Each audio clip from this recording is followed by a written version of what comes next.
So, hello and welcome, Kitty the Atheist, and whoever else is lurking and or watching in the future to Media Musings. Before we get into the topic at hand, there is a little bit of housekeeping that needs to be done beforehand.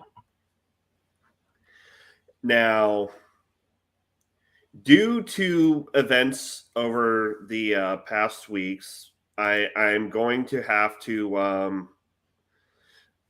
call a moratorium on a certain reference, as apparently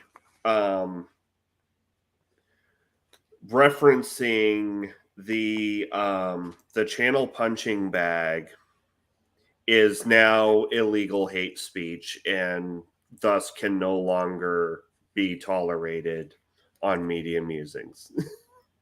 I'm not being funny. Wow. Oh man, I ruined it at the end. I was going to say, I'm not being funny. I've been at Comic-Con today and I said to 3 different people, made some reference to the channel punching bag and I will buy your homemade merch because I know she ain't getting shit from it. Yeah. So that's where I'm at on that one. That's what I think. But if it's hate speech, lock me up, officer. I promise I've been kettled for worse than that. For those of you who aren't aware, Oxfarm did a Pride advertisement that supposedly, that allegedly included a hateful caricature of one channel punching bag, and pressure led them to release an edited form of that commercial without that segment in there.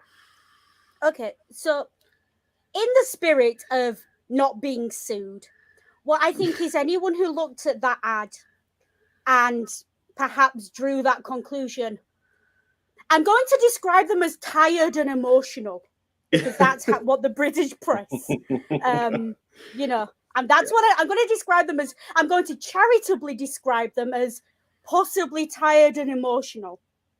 If I was being uncharitable, I absolutely would be being sued, so let's not go there. Yeah.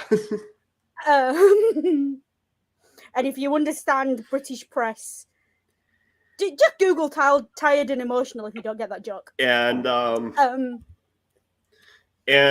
secondly, on the cosmic irony of a certain right-wing televangelist passing at the beginning of Pride Month, I will put my foot down and say that it is Media Musings' position that it's his legacy that is, it's his rhetoric and legacy that was the problem, and unfortunately that lives on, and I wish the family all the comfort that they wish to the least of these, my brothers. Let's leave it at that. I think that's fair enough. I think my personal opinion is, at the end of the day, it's a human being who had a family. The family might not necessarily deserve the hate. This is the same position I had when the Queen died. It's the same position I had when other people died. To So the less I say, the better. But I am very much of the opinion, if you don't want me to speak ill of you when you're dead, don't give me reason to while you're alive. Which is very fitting because I am very convinced that this stream will descend into us all bitching about Margaret Thatcher at some point. I was going to say the irony of this is that as a general rule, I don't like to be nasty about people when they've just died. But I've made two exceptions of that in my life. That's one of them was this week, and the other one was Maggie fucking Thatcher. Yeah. But I'm sure we'll get into it. I think it's kind of ironic that it's almost as if fate. Look, this is fate that we were doing this week. I mean, to be fair, it doesn't matter when we did this movie. This movie opens with a shot of a banner that reads "Fuck Thatcher." And I am I don't know about you, but I cheered. Yeah. I was going to say now, I'll just say something now. Just to reference here, so people know, I'd been the only person who watched this movie. Now, this is kind of ironic. I'm the only non-LGBTQ plus person involved in media musings, but I have been lobbying to do this movie for like a long time. We'll just say we finally got around to it, and when we did our watch party, literally, bear in mind I'm the only person who'd watched it. With the moment that "Fuck Thatcher" banner came up in the first opening seconds of this movie, Noodle put in the chat, I'm gonna like this movie. Yeah. I already like this movie. Yeah. I forgot to mute myself during the watch party, and I think you all heard me giggling. Yeah. Yeah. But before we get into the movie proper, considering that the movie has union themes as well, there is one final piece of bookkeeping that I think Noodle would like to get out of the way. Yes. So, apologies for the late start, folks. You can blame Northern Rail. Or what you can do, you can blame the management of Northern Rail, because they're the fuckers who decided that they think they know better about what safety is required on a train than the drivers and the conductors, and think they know what the drivers and conductors are worth to be paid. Therefore, the drivers and conductors at the moment are working to rule, which means that trains are being routinely cancelled on weekends especially, because the train fucking management think they know the job on the ground and have never worked a day in their goddamn lives. And they're also all Tory donors, probably.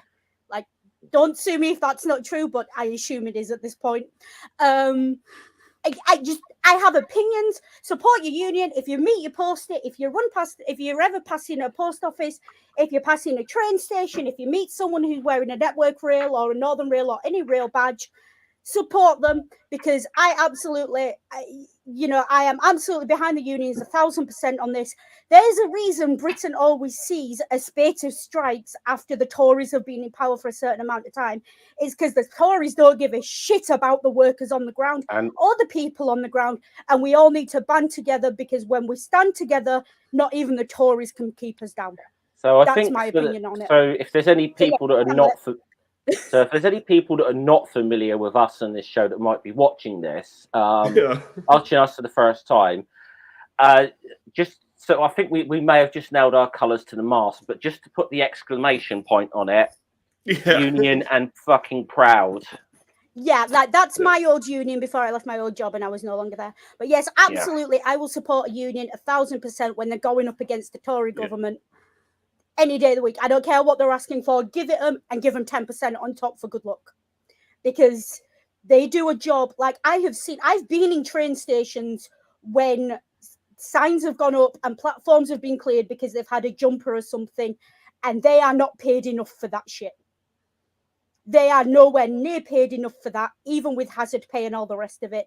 And your average postie, I'm not being funny, I live on a council estate. I wouldn't be a postie around here. There's too many vicious dogs to start with.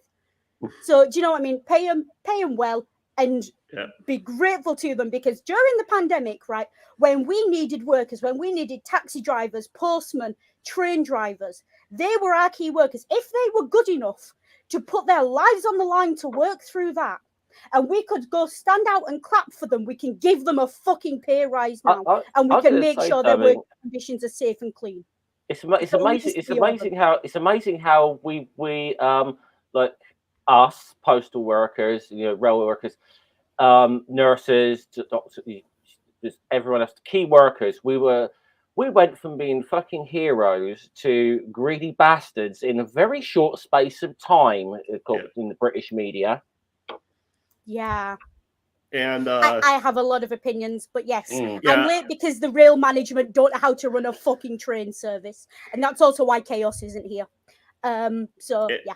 And in response to Kitty, I ship with a private company because I get an employee discount. And I'm not being funny. Kitty, you should be in a union and all. And as soon as I get over there, we'll sort that. Yes. And Kitty, unfortunately, with us over here, that horse has already left the barn with the Royal Mail. Yeah, the Royal Mail is not. It's private over here. Privatised us 10 fucking years ago. Well, this is the problem. If they hadn't, if old fucking Milk Snatcher hadn't also taken the trains and the mail, like, I'm not being funny. This country's on its knees, and it's not entirely because of Brexit. It's because the fucking Tories decided that they were going to keep austerity and blame Brexit for it. Like, do you think this country would be in this state now if we had a Jeremy Corbyn government? Straight up. Yeah. No, it wouldn't. Like, okay, it wouldn't be all, it wouldn't be all a bed of roses, but it'd be a lot fucking better, and people wouldn't be starving in the homes and, dying of heat stroke in the summer and cold in the winter because they can't afford basic power to keep cool and warm. I'll say this one thing on Corbyn. When he was leader of the Labour Party, it was so refreshing to see an actual leader of the Labour Party speak at fucking Tolpuddle or the Durham Miners Gala. It was so fucking refreshing that we had a leader that actually, supported what the fuck the Labour Party was supposed to be, was formed to do. It was.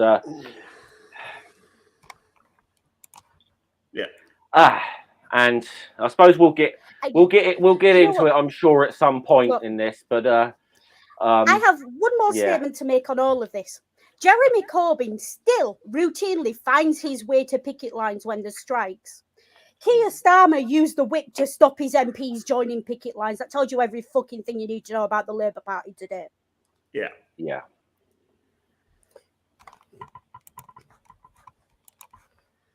So, yeah. That's my rant over, and I promise you it won't be the last rant of this stream because opinions. Yeah.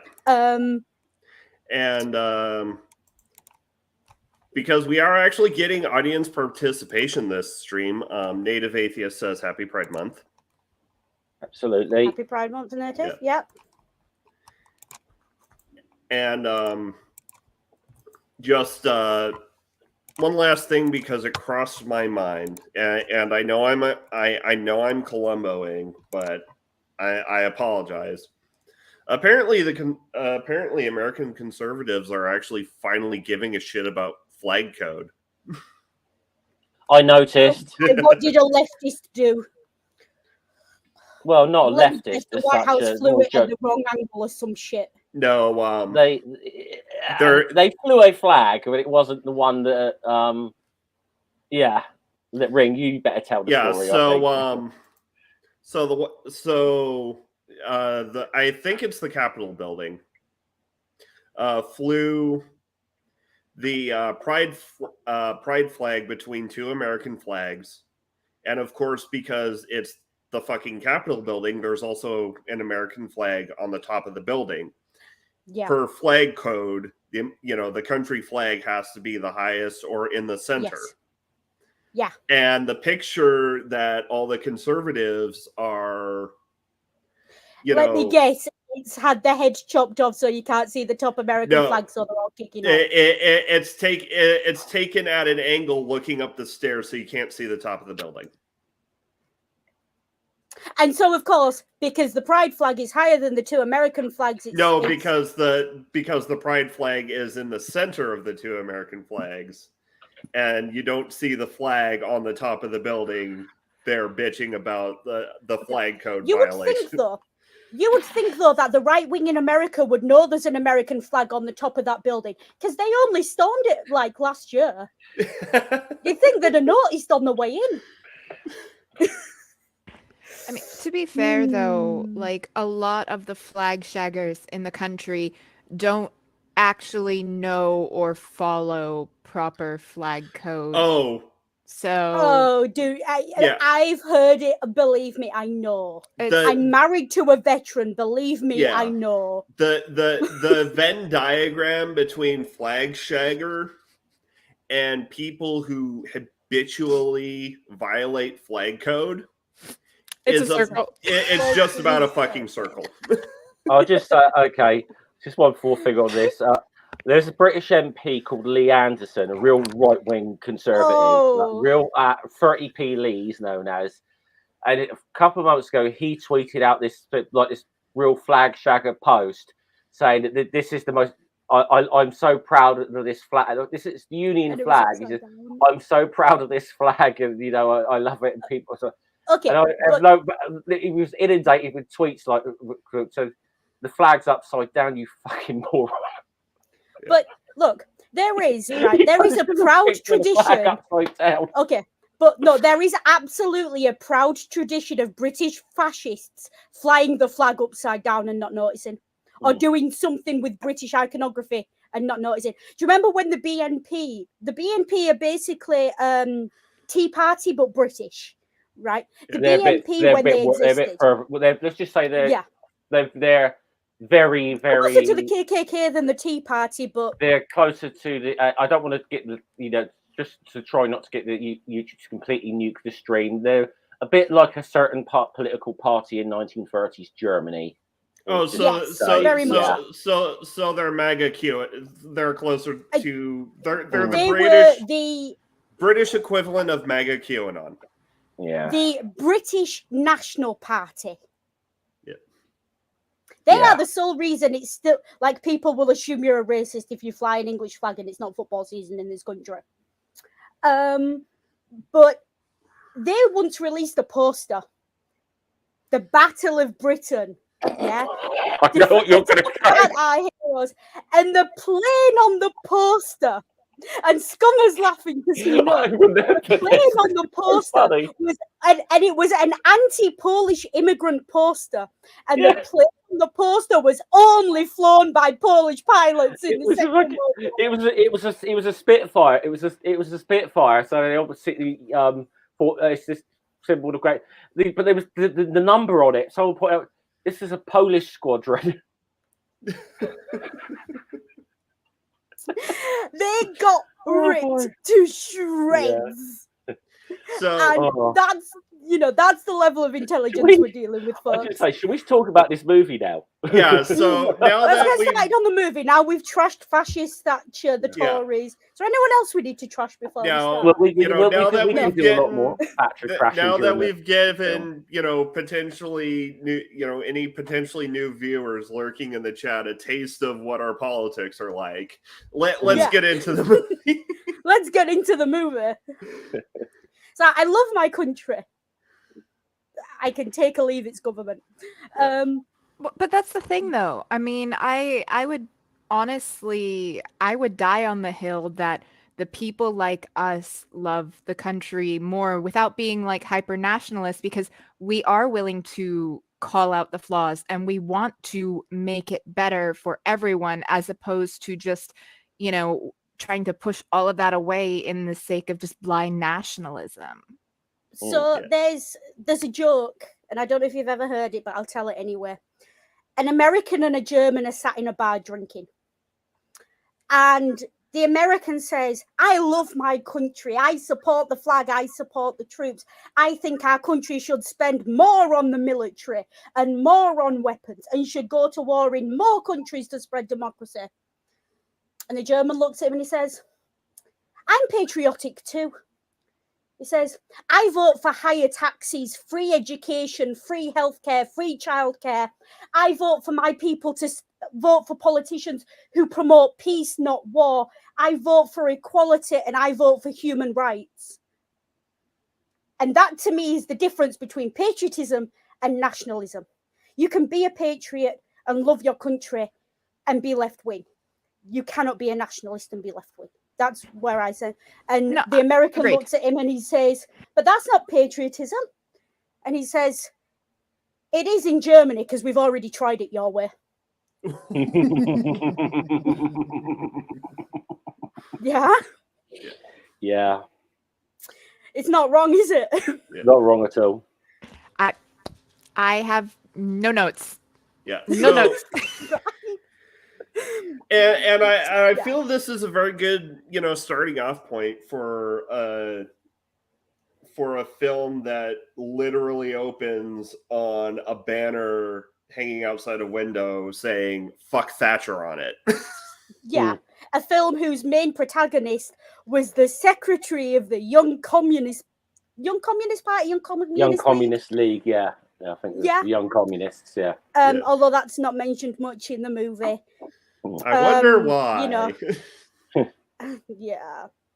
2014, and you still can't say the word communist to Americans without them freaking out.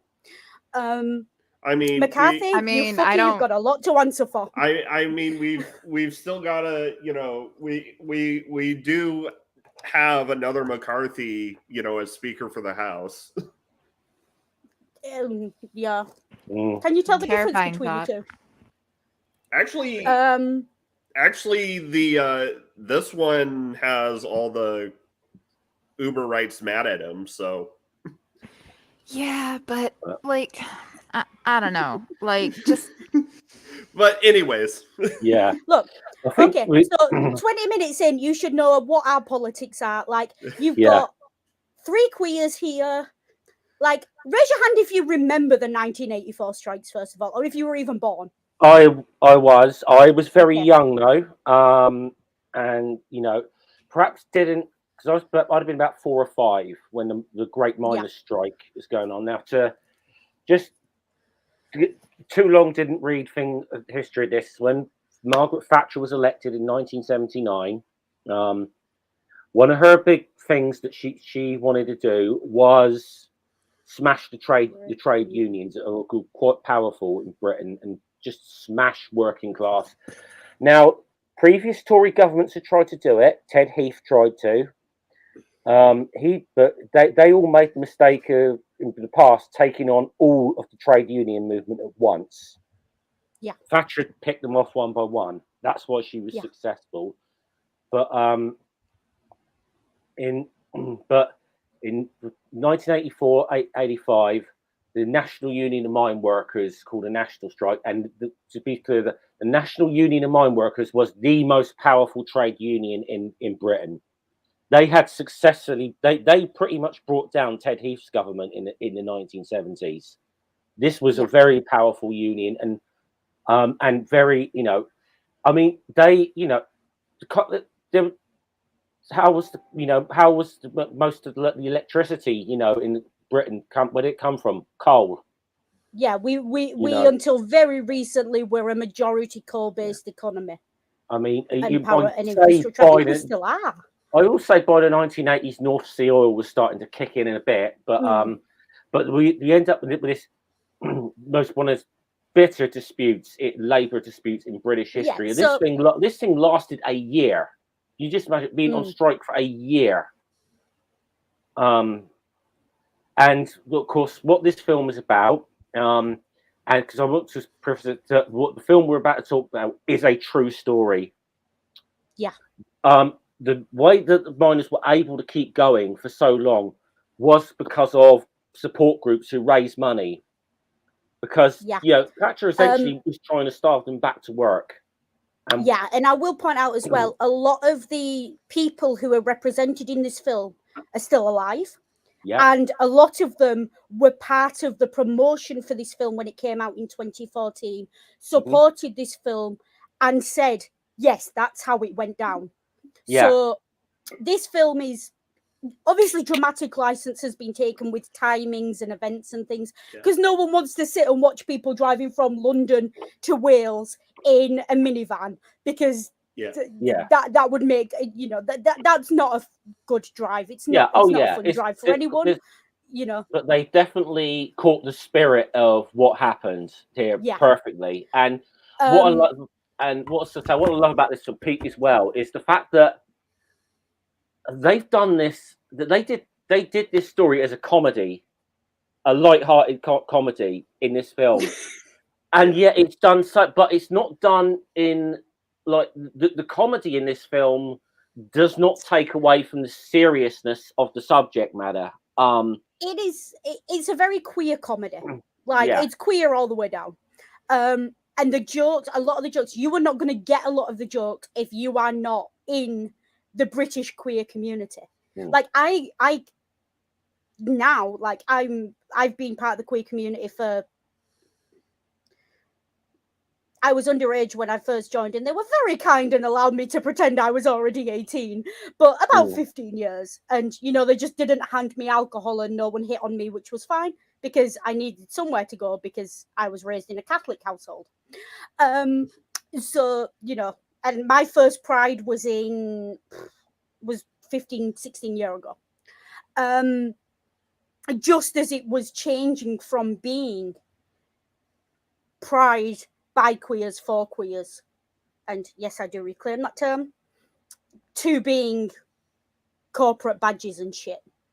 And so I probably saw the last of what I consider to be the Pride that I would be proud to go to. Yeah. And that's not to say it wasn't a street party, because it fucking well was. It was a hell of a street party, and I have the memories to prove it. But we understood we were there because we were fighting for something. Like, gay marriage had just been legalized in America. Like, that gives you sort of the time frame we're looking at. You know, they were talking about it here. There was this whole thing with civil partnerships and shit going on. Like, the word pansexual was still a new word in Britain when I went to my first Pride. I didn't know that word until I went to Pride and saw posters with it on. And I don't remember seeing any Pride flags at my first Pride, because it just wasn't that well known. We were all bisexual, and we just, and that was how you identified if you wanted people to understand that you were not monosexual. And that was how it was. Which is why I still identify as bisexual. Functionally, I'm pan. Like, I'm married to ring folks. Yeah. You can clearly tell gender and sex does not matter to me. Yeah. But bisexual is the word I grew up with. You know, in the same way the older generation don't like that I use the word queer, because they had it slung at them, you know, by coppers and frigging fag bashers and all the rest of it. And the younger generation think queer is a slur as well, because they don't understand the history of the reclamation of the term. And I don't speak for anyone but myself when I talk about my queer experience in Britain, so please don't think I'm saying that. Some people reclaim terms, some people don't. But this film, what I really like about it is it wasn't afraid to show the less than white picket fence side of being LGBT. Like, there was a time when being LGBT and being radically political, those two went hand in hand. Like, it was very difficult to be LGBT, wearing a suit with a white picket fence, and the life you wanted was a same-sex spouse, a dog, and 2 adopted children, a la Elton John type thing. Like, that was a fringe idea within the queer community. And I'll call it the queer community because that's my shorthand. But, you know, and the kind of people I came up around when I first joined the LGBT society at uni, and when I met gays in sixth form college, and we were all the queer kids together, we were more like the kids in this movie than we are the modern conception of what queerness is. And that has changed very quickly. That has been a very fast change. I don't necessarily appreciate it or like it, but it is what it is. So this movie for me, I probably have more in common with the queers in this movie than I do in like generic Netflix drama number 3 with a gay, like 2 gay teenage boys who hold hands and kiss and cuddle and their parents are fine with it.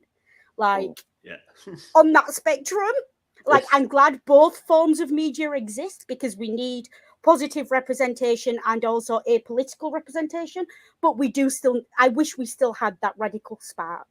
And for me, it died when Corbyn didn't get elected. But it is still there if you know where to go and who to talk to. So yeah, anything I say about British queer culture, it's my experience or it's from the film directly. Don't take it as me speaking for anyone else. It's I mean, I mean, I still say this again. It's a lot of this. There's a lot of the humor in this as well. It's like, I mean, I think something that sets the tone for the movie is, you see the main protagonist in this, Mark, the character of Mark Ashton, and you know he's leaving his flat to go to the 1984 Pride March, and you know, and you know one of his neighbours is shouting at him and says, you know, about, you know, I've made a complaint about your blooming perverted parties or whatever. He said, oh, he said, just knock on the door, we'll let you in. And he's playing up, he's just to annoy this guy, he's playing up the stereotype deliberately to a, and they're saying to the policeman around, he's like, oh, I do hope so. Let's put a pin in that because there's a line later on in the movie that I want to draw attention to that and really we'll get to that. But I just think that sets the tone for this movie. That opening. So we're gonna put a pin in it. Okay. So this movie obviously opens with the banner "Fuck Thatcher," and you've got Mark watching a news report on the strikes. And I will say it right. And again, as a British person, you do not know how many butch lesbians I know who Mark is their exact aesthetic. Like the only thing is the Doc Martin boots. That's just their aesthetic, and I adore that for them. And that was my aesthetic for a while as well. But my aesthetic's more leather and denim these days. But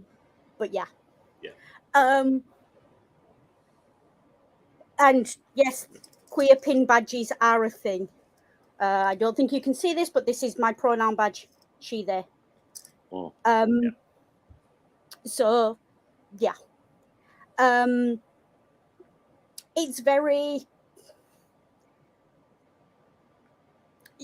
It captures the mood of Britain very well. Like, immediately, the idea that someone's gone on the M1 over a bridge and dropped a sign over the side that says, fuck Thatcher, and you've got some random lad living in a bedsit in London watching the news about the miners' strike. That's just very English. That's very British. Like, a British Paith as a media outlet are very good at capturing the mood of Britain when they make movies. Like, they are just brilliant. And so I'll admit to my shame, because I am the ignorant Yank. You're not that bad. I thought British Paith was an indie film company. I wasn't going to mention that, but as you did, yes.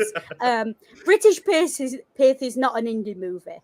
Like, British cinema wouldn't exist without British Paith. There's a very long history to that studio. We could also possibly chalk it up to, you know, the unfortunate truth that Hollywood does kind of vastly overshadow other film industries. But you'd be surprised how many movies you've seen that British Paith are behind. Especially movies about being working class in Britain. Like, that seems to be their specialty. Or about very British or English, I suppose, more than British, because they don't really do much about Scotland, Wales and Ireland. But very... If you want to make a movie about anything outside of the London Ring Road, about anyone who earns less than the median income, you go to British Paith for that. Yeah. Like, and they'll do Yeah. that. You know, it's one of those. They make working class stories. Yeah. I think they had a hand in doing Kes, didn't they? They may have done, yeah. And Billy Elliot as well, I think, going back. Which Kes So yeah, that's the kind of, Kes is something we need to do one day, by the way. we do need Kes at some point. But yeah, we need to do Billy Elliot as well at some point. If I made a suggestion, it would be for you to do Kinky Boots, because, you know, that's they're a fantastic British film, and I love that film. Yeah, that is a fantastic film. But yeah. Anyways, you know, but yeah, he sees the, you know, the news coverage, which is, you know, textbook efficient exposition. Can I just, Scummer? Yeah. Richard Whiteley is a newsreader. Mm. I'm not old enough to remember him doing anything but Countdown. Vaguely, I have vague recollections of him as a newsreader. Yeah, Richard Whiteley, he was a British institution. Like, the whole country went into mourning when he died. Yeah. He's done everything. He's done a newsreader. He was on afternoon TV. Like, if you were around, was it last month or the month before when Paul O'Grady died? Very similar reaction, except Richard Whiteley wasn't queer. But that very much the thing of, you know, all the British people, you know, flying the flags at half mast and stirring the tea, and you know, put kettle on, love. Let's sit down and have a chin wag about the good old days. Yeah. But yeah, he was a newsreader. But I have only very, very vague recollections of him as a newsreader. It's because obviously Countdown, the game show, became such an institution in Britain, didn't it? You know, it's that's what we should do. We should do Media Musings does Countdown one day. That'd be fun. But anyways, but yeah. Sorry. He, you know, we get the light bulb moment, and you know, he rushes out to get buckets from all of his neighbors. Mm-hmm. And this is the thing, like, again, it wasn't around during the miners' strike, but there are stories of people like sending their kids out door to door with buckets for the miners to collect donations and stuff. Like, the whole country turned out for them because they'd had 5 years under Maggie Thatcher, and it was just like, you know, they still had some hope, and they banded together because they saw what the government was doing to them. Yeah. And it was that, and it's a recurring motif in this movie, but that concept of solidarity, and I don't care who you are, we're all workers, we're all in this together, we rise stronger and together. Fall as one. Yeah.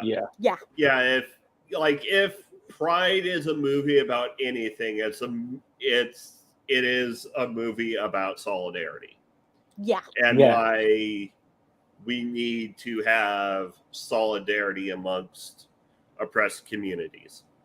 Yeah. Yes. And it's very much about intersectionality, like that intersectional space of being working class and being queer, or being, you know, it's a very white movie, but you know, you could almost, the 80s in Britain were very white. Yeah. Just, they were. And, okay. They were. Godless Granny. Hey, Gigi, how's it going? Hey. So yeah.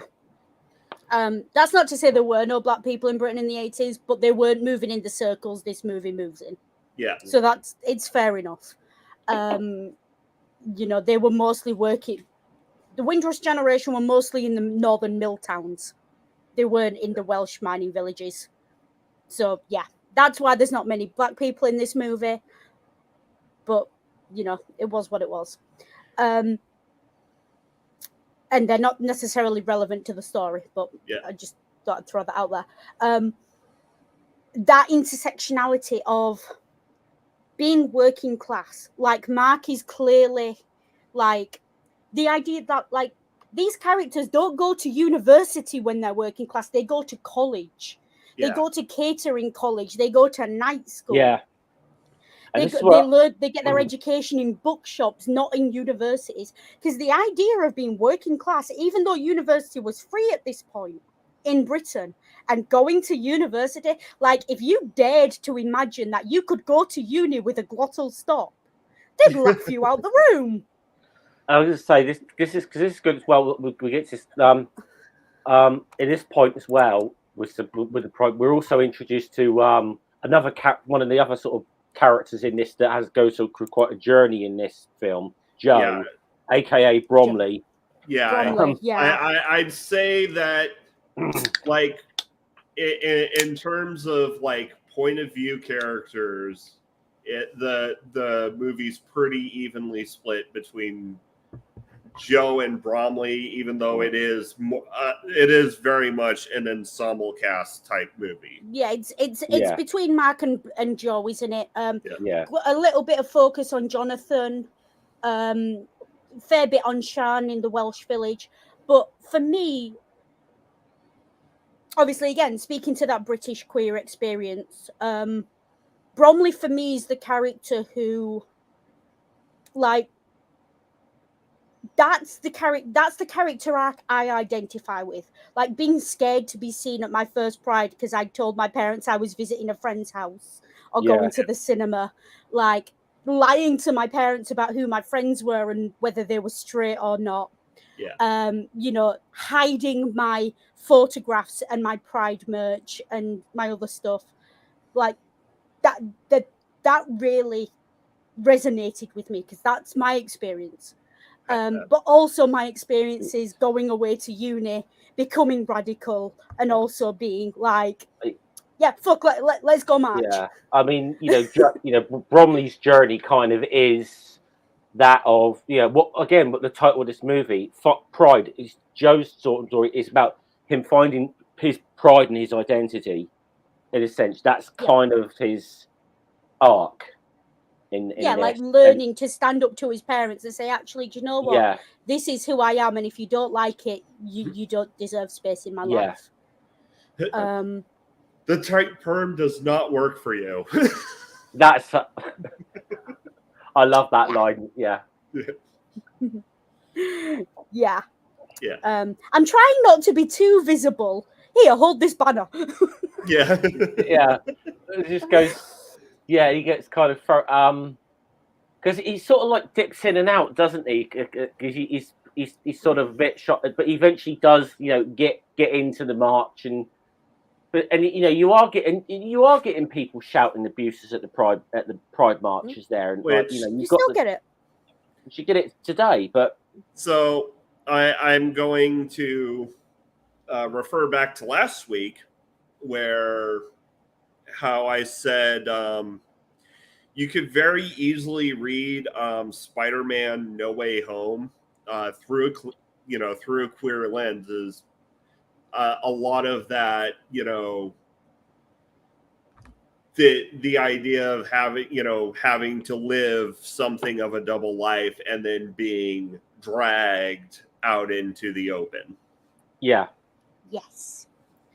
Absolutely. And Spider-Man is and has been for a long time a queer icon for that reason, and not the only superhero. Yeah. Like the queer coding is strong with this one. Yeah. Wrong fandom, but you know what I mean. Yeah. What I like about this, it shows you so many different angles because it shows you the well-meaning working class people. It shows you the homophobes. It shows you the radical leftist political activist. It shows you the kid who's just looking for friends. And it brings them all together in this ensemble cast where if you've had any relationship with the queer community or none at all, you will find a character in this movie to identify with. So, it's humanizing if you are everyone. A middle-aged straight white guy, you are going to identify with Di. I'm going to point out something that I think I caught in the wardrobe and the character design, quote unquote, that the female homophobes wardrobes are very Thatcherish. Yeah, that's not an accident. Yeah, no, Wait a bit, yeah, though. no. Like, and I feel like the shot of Thatcher on the TV, in the beginning news montage, is not only setting the tone for the era, but is also planting your mind to keep an eye out for people who look like this. Yes. Yeah, because Also, I should definitely say as well, for historical context, I'll get this out of the way now. Not only was Thatcher's government like this anti-union and anti-working class, they were probably the most anti-LGBT government we've ever had. And I was going to say, several years after this was set, they brought in something called Section 28, which is this disgusting piece of homophobic. And it banned any sort of promotion or education about anything to do with like gay issues or gender issues or anything.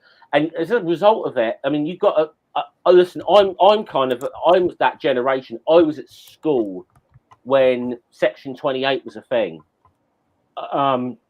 We didn't learn. You didn't learn any bloody thing. And actually, essentially, I mean, I think, sometimes this is why you get people in my generation sometimes a bit fucking ignorant of things. I've had to educate myself. But okay, so for the Americans, Section 28, think don't say gay, but nationwide. Yeah. That's what we're talking about here. It wasn't repealed. It was taken off the statute books in 2003. Some councils kept it until 2004. With provisions stating that heterosexual marriage and family relationships are the only firm foundation for society. And that was only quashed by the 2010 Equality Act in the UK. Yeah, and I think it's one of the most disgusting. And I mean, there's plenty of disgusting. I won't even get into a thing like Tony Blair's tenure as prime minister. And but in terms of repealing Section 28 should have been the first thing that Labour government did, and they didn't do it. Yeah, in terms of speaking from ignorance, we are going to put a pin in that, because that is very much a big theme in the second act of the movie, and is a source of a lot of the comedy in the second act of the movie. Yeah. It's literally been years since I saw the film. Like I remember watching it back, I think in like 2015. When it first came out, Yeah, it was like 2015, 2016. It was like when things were starting to go to shit. Well, I mean, they've been shit here for a while, but like the new rise of like the Uber shit that we've been dealing with since 45 decided to fucking get his Mango Mussolini ass on the national stage for politics. Yes. One thing I do want to give historical context for, and I'm going to let Scummer explain it. The clip of Margaret Thatcher, she had a very peculiar way of speaking. Because and the lady, she was famous that she used the royal pronoun for herself. Very much so, yeah. She was famous for it. In fact, to the fact that actually the famous British satire TV show Spitting Image, which was a huge thing I mean, I know they brought it back recently. It's not the same, but in the 1980s, but they did a kind of they did a thing of like everyone in the House of Commons all rise for the Queen, and Margaret Thatcher walks in like that, That's the best I could explain it. It is Thatcher was very. I mean, she was notoriously, even with her own political party, she was known for being authoritarian. That's basically I'm telling you what you're going to do, and like Maggie Thatcher and Ronald Reagan were politically in bed together. And honestly, the amount of the way Dennis drank, I wouldn't be surprised if they'd had a few extra nights as well. Yeah. And it went more than just political. So yeah. If you, I mean, and I'll honestly say that go and look at some of the old YouTube things of the old spitting image things about Thatcher, because it's a caricature, it's pretty bloody accurate. Yeah. And I do have to say, because obviously I have a lot of friends in America. Scummer.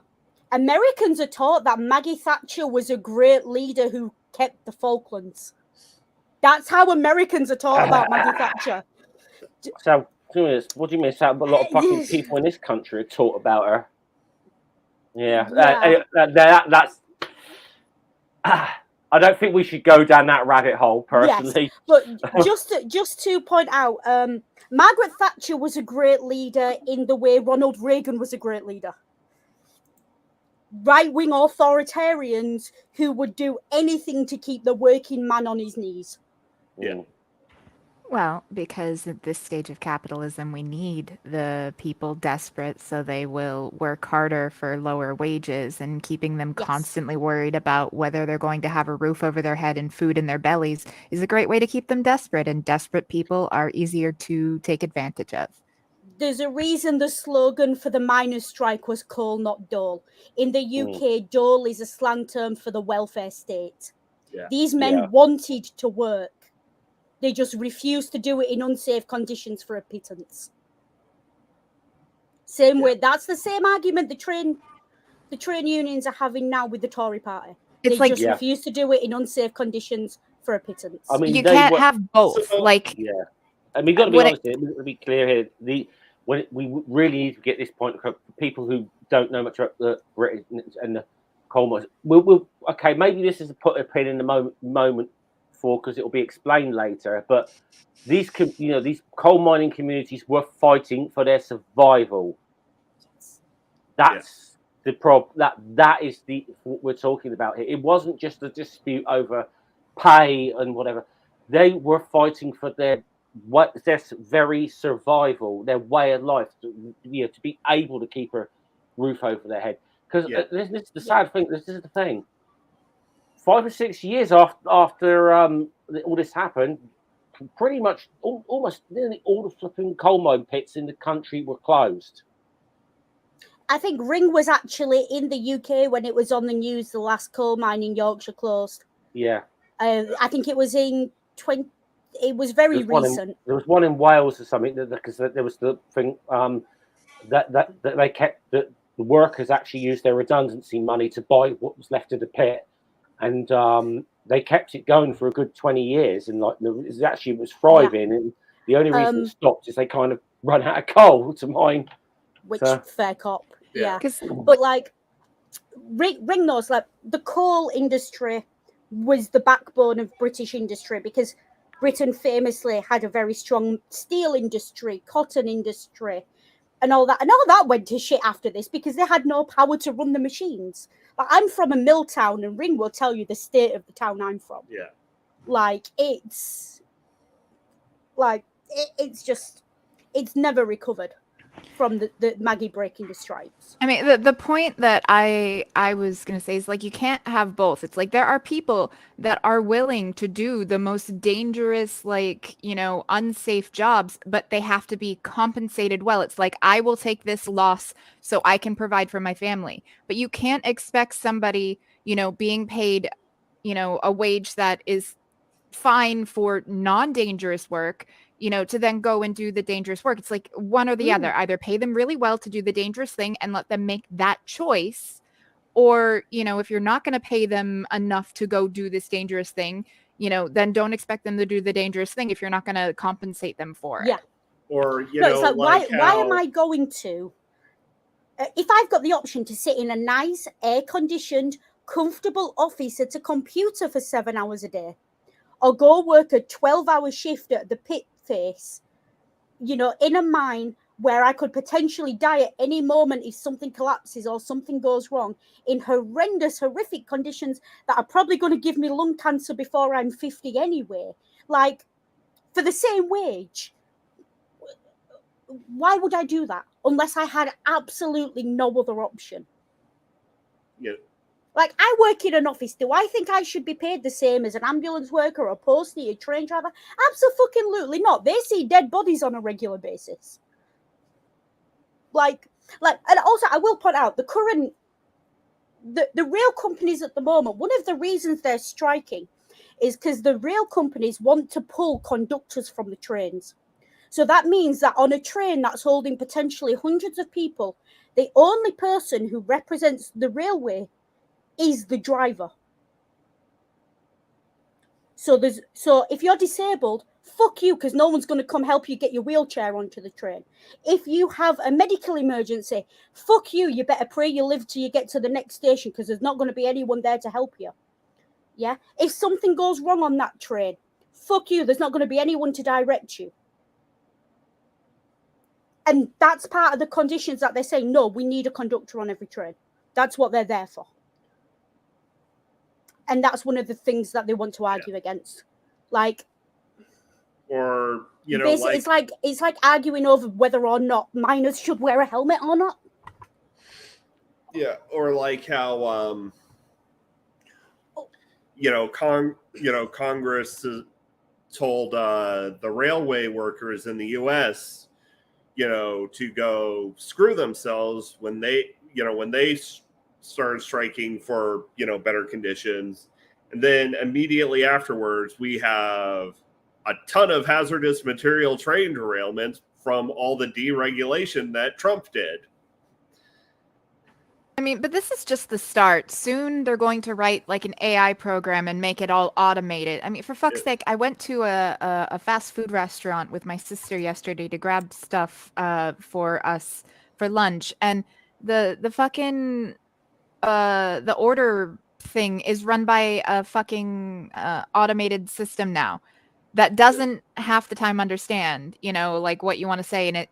Even the fucking machine is trying to upsell you. Do you want to add bacon to that? I'm like, fucking Christ. Like, No. It's a dystopian nightmare. Like, seriously. It horrified me. Okay. Apologies that I jumped there, folks. I got a random cramp in my leg. Yeah. So, yeah, right. So now we've, like, I can't be any clearer than I have about my support for the unions and my utter, like, they put a statue up of Margaret Thatcher, and within days it was egged, it was torn down because they absolutely that's how that should have gone. I still think we shouldn't have given her a state funeral. What we should have done is given every ex-miner a shovel and let them hand deliver it to the devil themselves. I mean, fine by me. Like, I'm one of those liberals that, well, I'm not really a liberal. I'm a leftist. Like, there is a difference. But I don't get my knickers in a twist over property destruction. Like, I mean, obviously, like, if it were like a mom and pop shop, like, I would have a problem because it's a small business. But like, if you want to fucking burn down a Walmart, like, fuck the Waltons, honestly. I'm not going to lose sleep over it. You want to tear down a statue of Margaret Thatcher? God bless. Like, I do not care. I will say. Can I get a match and go to the house and just say good night, John Boy? I will say match. Can I do that? That statue of Margaret Thatcher in Grantham. I'll just say there's probably chicken farms. Let's just say they've sold a lot of eggs. That statue has sold a lot of eggs that have been thrown at it. But it has. I mean, I think that should absolutely be protected. Freedom of expression, free speech to fucking chuck eggs at statues like that. Like we should be allowed to throw eggs at statues and milkshakes at politicians. I do think we're going to have to get to this because we've been an hour into this and we've got and we had 10 minutes into the film. But the thing is, we need to get this off our chest now, otherwise it will just permeate the rest of it. I think it's good. I think it's still relevant to what's coming here, though. Well, yeah, because unfortunately, the themes of this film are a lot more prevalent nowadays than when the film was released. Yeah. And the thing is, there's a great line in this film where Mark stands up and he says, you know, the only difference between us and the miners is that Mary Woodhouse hates us. And I'm going to let Scummer explain who Mary Woodhouse was. Mary Whitehouse was this Mary Whitehouse, very conservative Christian woman, but she was quite known for leading a lot of campaigns of that, like censorship on TV and film in Britain. I mean, there was something that she sued a gay magazine over some in a private prosecution for blasphemy when we still have blasphemy laws. She tried. She got some local councils. She led the campaign against like The Life of Brian, that film. Yeah. I think I saw an interview once with Alice Cooper. Was it Alice Cooper or Ozzy Osbourne who said, you know, you release a song, Mary Whitehouse doesn't like it, it immediately goes to #1. So once that was Alice. That happened, and they sent her flowers. Yeah, I think that was Alice. Yeah, I think that was Alice Cooper on Old Top Gear who said that. Yeah. But she was like, if Mary Woodhouse didn't like you, you became the living embodiment of rebel culture in Britain. And I think it's hilarious that we ended up with a comedy show in the 90s called The Mary Whitehouse Experience, which she fucking hated, with like so it was Hugh Dennis, Steve Punt, Rob Newman, and David Baddiel. And I'm not a big fan of David Baddiel. Rob Newman, I love that man, but but it's very much it's if DeSantis had like a flowery dress and a perm. But the point, obviously, Mark's making here, and this is I this just is had that mental image, and I'm scarred now. And fuck you, Noodle. I love you, but fuck you. I think the thing is, obviously, the point in that line, because this is the point Mark is trying to make is that he noticed, even though there was some abuse or whatever in that Pride March, he's noticing not so many police harassing us here this year. Where are they all? They're all fucking kettling the miners. They're all, and this is true, and this is true because it was not just the police forces of the particular places. They drafted in cops from across the bloody country, and they paid them a lot of money. Actually, my grandfather, he used to have a little allotment or whatever, and the guy who had the little plot next to him was an ex-copper, and my grandfather was quite friendly with him. Until one day when my grandfather never spoke, after which he never spoke to him again, because he bragged about how he was a Hampshire cop, and he went to Yorkshire to get to go to police the coal mines, and he was bragging. I mean, he said, "Well, we pay £400 a week, £400 a week," which in 1984. Especially 1984, 85. That's about $2,500 a week in today's money. Yeah, easily. And my grandfather read him the Riot Act, and he never spoke to him again after that. Because in 1984, you could probably buy a house for £400. Yeah. That's the level we're talking about here. Well, you might be able to put a down payment. You put a hell of a down payment on one for certain, right? And like you could definitely buy a car easily, a good car as well, not like a banger. Like you easily get yourself like the latest Cortina or whatever. But what you also need to understand is this movie, and I just realized I just put it together, so I'm going to say this: June 1984, the Pride that this is talking about. Famously, it's called the Battle of Orgreave, and it's got its own Wikipedia page. Where Maggie Thatcher sent the police, and she basically said, "Break the unions at the picket line," and the police attacked. And it's a famous case of police brutality in the UK. Yeah, and it was dishonestly edited on BBC News to make it look like the miners were the aggressors. There's a famous photograph you can of see a this copper on a horse beating the fuck out of the miners. Yeah. There's a famous photograph with a copper on a horse with a baton up like this, coming, and there's a miner stood there, and you can tell he's aiming to hit the miner in the face with the baton. And it's interesting. And then obviously there's the parody version of that where someone's put Margaret Thatcher there and said, if Carlsberg made photographs. Which, yeah. But yeah, and I'll just say though, the families and whatever people that were at Orgreave are still campaigning for justice about that to this day.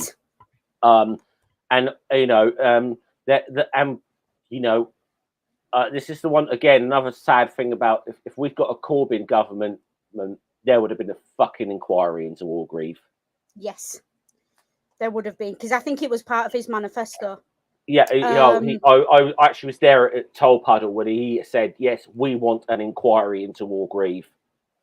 Yeah, because I think between Orgreave and Hillsborough, like there's a reason that every generation of leftists since then doesn't South trust Yorkshire the police anymore. again.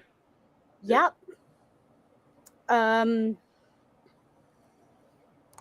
Let me see if I can find the. Yeah. The police essentially, they just, like, police brutality in America is bad because your police have got guns. Yeah. But and miners, look, you have to understand something about miners. They're not soft blokes. Mm. They shovel and they dig pits for 12 hours a day. They're not soft. It takes a lot to bring a miner down. Like, and I just say that as a statement of fact.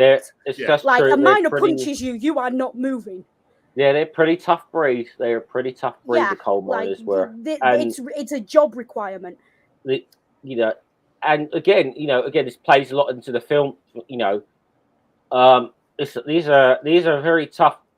You know, tough guys and whatever. And probably those working class communities. It was a bit of a macho kind of. And it's like thing about it, and so you can see why we're going to get to with this. Why there's a bit of initial resistance. Yeah, but the thing is, the miners. There were miners at Orgreave and at other places where this happened as well around the same time, who were left wheelchair bound. Yeah, and there's, I don't know how accurate it is, but I've heard rumor of guys being killed by the police there. I don't know how the accuracy of that one, but there was definitely people at the very least beaten so badly they died later of their injuries. There was definitely people with permanent fucking injuries because of the police, what the police did there that day. And when you permanently injure a miner, he's a working man who needs his physical prowess. So you are putting his entire family into poverty. And again, another little historical point here, as a result of what Mark's saying about the Pride Parade and the lack of intimidation and whatever from the police. And then the police in the 1980s, almost any fucking demonstration, police violence came into it at some point. They were fucking terrible because they knew they knew they'd get away with it. Just a couple of years after this, you used to see what they did with the poll tax demonstrations. I'm glad you brought that up because I was about to. People go on YouTube at some point and type in poll tax riots, and you see what the police fucking did to protesters then. Maggie broke the unions, but over the poll tax riots, the country fought back over that. Like, the poll tax riots, this is all before my time, but I carry that sense of class pride that my forebears, the people from the town I'm from, they stood together, and we carry that cultural pride of Maggie tried to break us. She broke the unions, but, the North remembers. Yeah.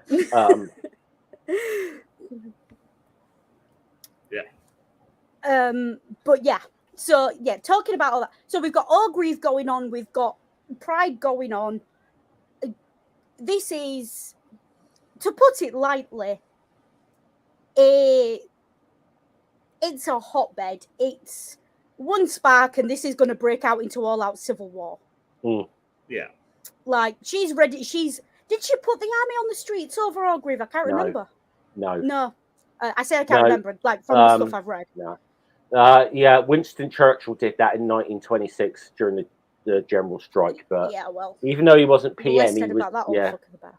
yeah. But yeah, so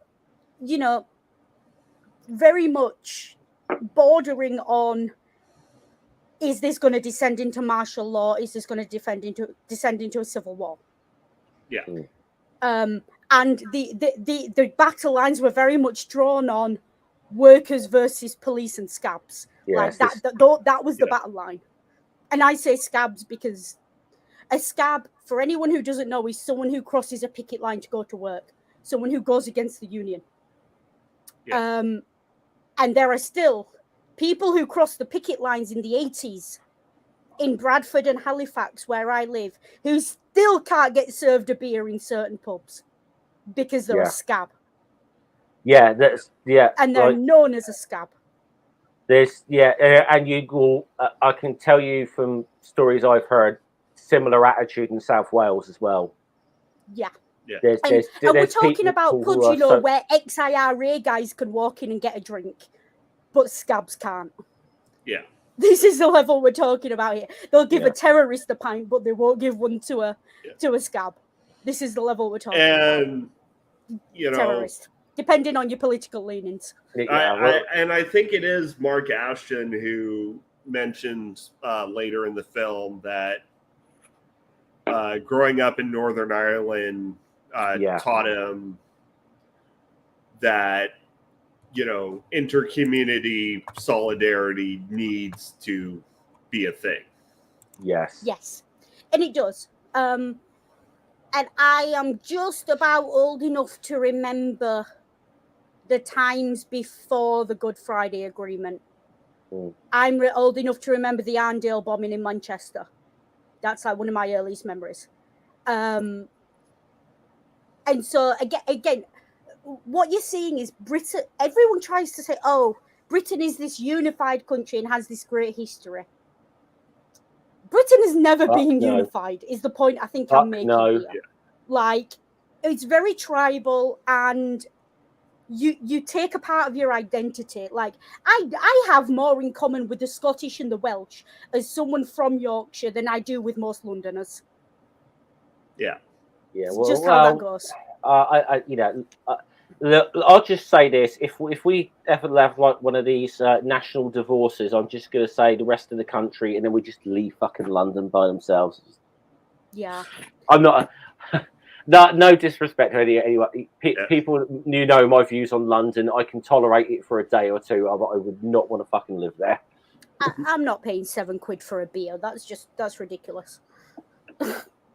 And not even a good beer at that. Okay, I'll just say this then, Noodle. You might want to avoid Southampton as well. Yeah, I avoid everywhere. It's not quite that bad, to be honest. Yeah. But again, like Noodle says, there is a bit of a north-south divide, Is that north-south divide? There's that class England divide. alone. Yeah. But Scummer's from way down south, and I'm from reasonably north. Like, I'm from the stereotypical northern area. And I've got more in common with Scummer because we are left-wing socialist working class than I do with people who live on the next street, but they voted for the UKIP or whatever. So again, we should if we were talking sequentially, we should put a pin in this, but it seems like we're entering into a thematic discussion rather than a linear discussion. Feels like we're doing that. So I am going to mention it now. Like one of the better jokes of like the middle act is, I understand you bringing a gay man here, but how dare you bring someone from North Wales? Basically.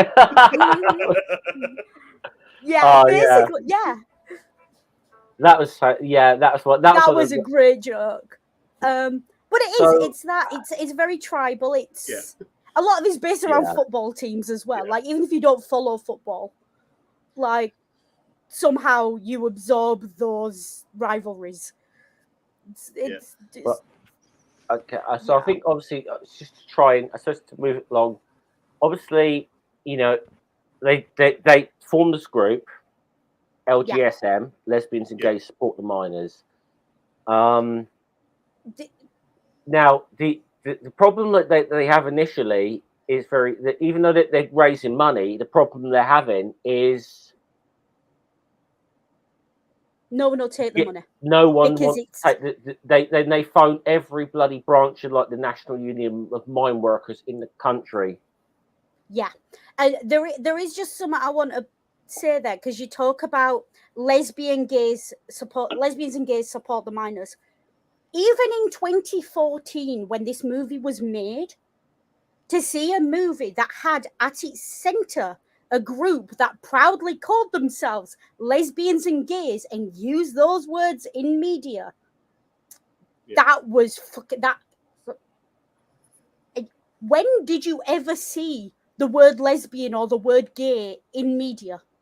Like, when did that become normalized? Because I am only just realizing that less than 10 years ago, if I saw a character in a movie or a TV show and they were gay or lesbian, it was, let's not label it. He's a confirmed bachelor, or, you know, it might be a phase, or I'm not gay, it's just him. Cough, Torchwood, cough. You know, like, you know. Or, you know, he's not, there was never any label put on it, but he'll fuck anything with a pulse. It's like your main character in Torchwood is Jack Harkness, who canonically will fuck aliens. But you're not allowed to say on screen chaotic that he's pansexual energy. Like that, Jack is just chaotic pan energy. Like, and yet the word pansexual has never once been used on any BBC media to describe him. But it's that I know of. But obviously this is the thing with the group. The group's problem is as soon as they say the name of their group, lesbians and gays support the minors, phone generally gets hung up on them. Or they'll get we'll ring you back, and they won't ring back, you know. So, and again as well, this is the height of the AIDS crisis as well. Like, this is just as the AIDS people are starting to understand what AIDS is, and it's starting to go about, like, this movie does show a scene with the famous AIDS headstone public service announcement, and we are in the period of time when, I mean, listen, the Sun newspaper actually ran a headline in the 1980s. It's official, AIDS is a gay disease. Like, it was the gay cancer, it was the gay disease. Like, if you're straight, you won't get it. If you're straight, you won't get it. You know, it's like, you know, the silent Reagan Thatcher genocide. Yes. Yeah, absolutely. That was I'm glad you said the word genocide before I did. But yeah, so, and we're talking about, and what this film does really well is it takes all of that and it gives you a taste and a flavor of it. And yet at no point does this film feel like it's preaching at you. You go to church a couple of times in the film, don't get me wrong. Like, spiritually, you go to a spiritual event a couple of times in the film. Definitely. You would cry and you would cherish bread and roses. You would cherish those bread and roses. Put a pin in that. Put a pin in that, because we will talk about that thing. We'll get there.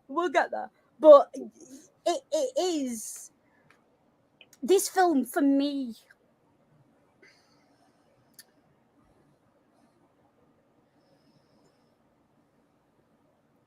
being British is a really complicated thing, especially when you're mixed race. Like, and I'm sure even being a white person, scummer, that, like, being British is a complicated thing. Like, you have to hold a lot of conflicting ideas in your head at the same time. Just to exist in our society in general. And this movie really does tease that out and show you that without shoving it down your throat.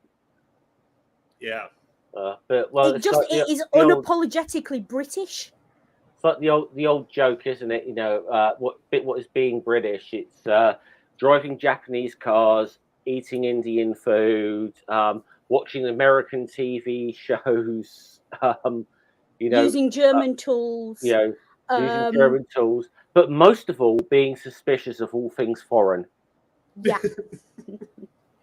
It's like, I still think the best joke I have ever heard, and it's not a joke, is that Nigel Farage drives a BMW. Yeah. German car. Like, that's up there with Donald Trump's wife being, what is she? Is she Russian, I think. Russian? Yeah, like Slovenian. Donald Trump hates all things foreign, but he has a Russian wife. Yeah. And Kitty, That's what that's. Kitty, I've just seen what you put in the live chat. Yes, Bill Nye is Yes. That man is a national treasure. Mm-hmm. Yeah. You are correct. Yeah. So what we've got is this powder keg. Come on, let's be clear. Like, one spark and all of this blows up. Like, I think that's probably the closest Britain came to civil war. Like, that era. Well, that Maggie Thatcher era. I can't think of a time since when we've been anywhere near close to it. Yeah. Definitely.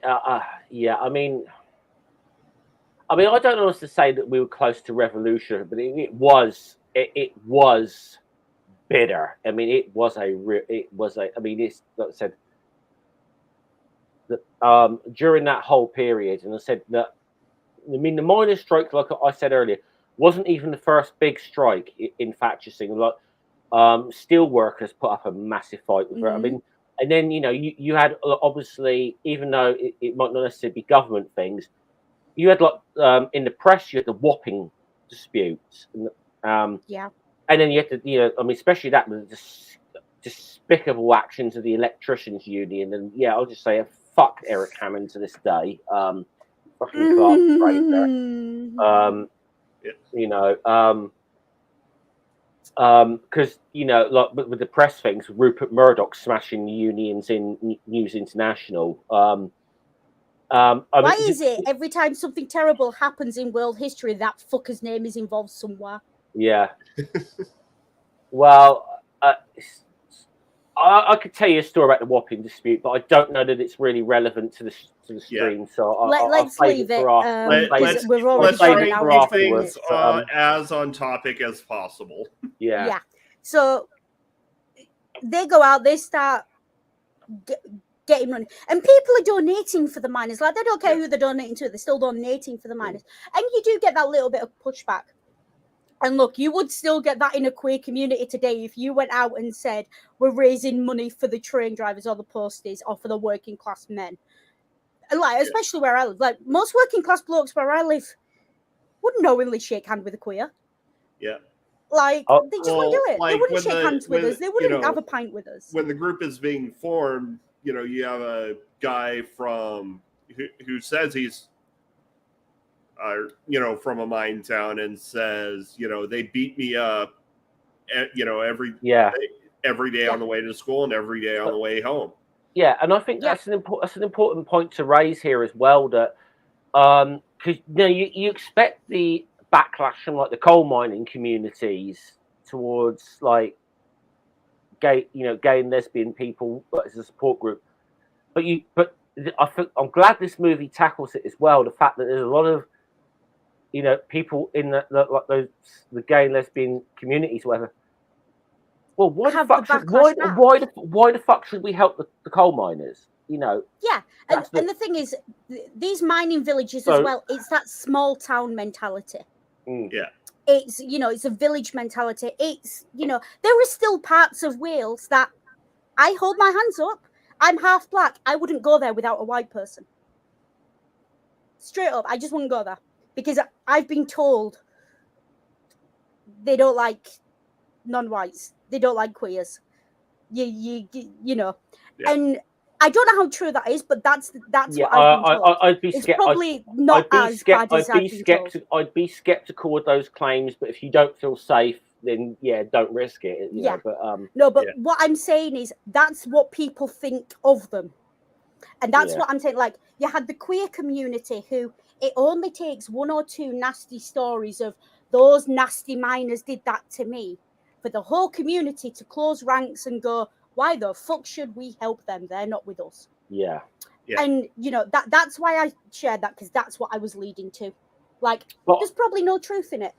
Yeah. But there is still a part of me that's been told that.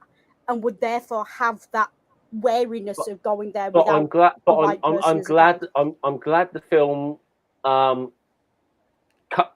made that point though, that Yeah.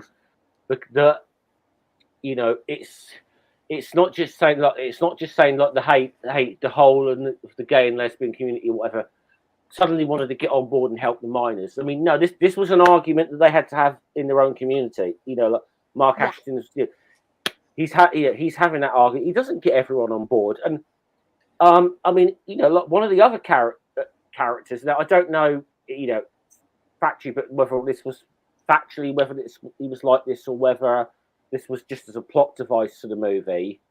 But Jonathan Blake is initially not that on board with LGSM, but is swayed to it to come in and join. You know. Yeah. Yeah. Now, again, I don't know if that's true or that was just a plot device for this movie, but I tend to think it's the latter. But it's the thing of, this is what I mean by Britain is very tribal and everyone has these ideas about other people. Yeah. And it takes a lot of bravery to cross those divides. Yeah. It takes a lot to say, do you know what? I'm not going to listen to the stories and I'm going to go and I'm going to do it. And that's sort of why I said what I just said. Not because I believe there's anywhere in Wales that I wouldn't be safe to go, but because that's the belief. And sometimes the belief is more powerful than the truth. Yeah. Because it takes someone to break that paradigm. And this attitude, like we saw it in the guy in the Welsh village who said, you know, you're bringing them here. I hope you can guarantee their safety. Yeah. Like he was against them coming, not because he had a problem with them, but because he was genuinely afraid they would be beaten. I'm forgetting the name of the character, but it was Sean's husband, wasn't it, at the time? Yeah. And that's not an unreasonable fear to have. Like, I'm not being funny. Like, I live in Bradford, and you've all heard me say there are certain parts of Bradford. When I go to certain parts of Bradford, I'm a cisgender female, and I'm straight, and that's how that goes. Because if I'm not, I leave with bruises. I think let's put it that way. I would, obviously I'm not in the minority or whatever, but there's definitely certain places you can go or whatever where, kind of feel like I've got to keep my opinions to myself, kind of thing. Yeah, it's like it's not so much like Nigel Farage went on American TV and said there's certain no-go areas in Britain for white people. That's bollocks. That's utter bollocks. I'll just say there's certain no-go areas for Nigel Farage. But, yeah. Ring will back me up on this one, though. Here in the United States, there are towns that a person of color or a queer person does not want to be in. Like, we still have sundown towns here. Yeah. Noodle has a story about a gas station. Do I want to share this story? So, well, was it Indiana or was it Illinois? Missouri. Okay. So driving through Missouri, we stop at the gas station. Is this the one with the woman? Yes. We're driving through, and I'm sure you've heard me tell this story before. We walk in, and it's the height of summer 2014, and I'm there in short shorts and a tank top because we're driving across the Midwest of America, and it's like, 90 degrees in the shade? Easily. Like, we were cooking. Yeah, like you see the pictures of me where I've tanned, and like from the elbow down, I'm Jamaican, and from the elbow up, I'm Polish. It's the only way I can describe it. And I walk into this station, and the way just you tell it, because I'll get angry if I tell it. You tell it. Yeah. So Noodle goes into the station while I, fill up the car because we're, stopping for gas and do,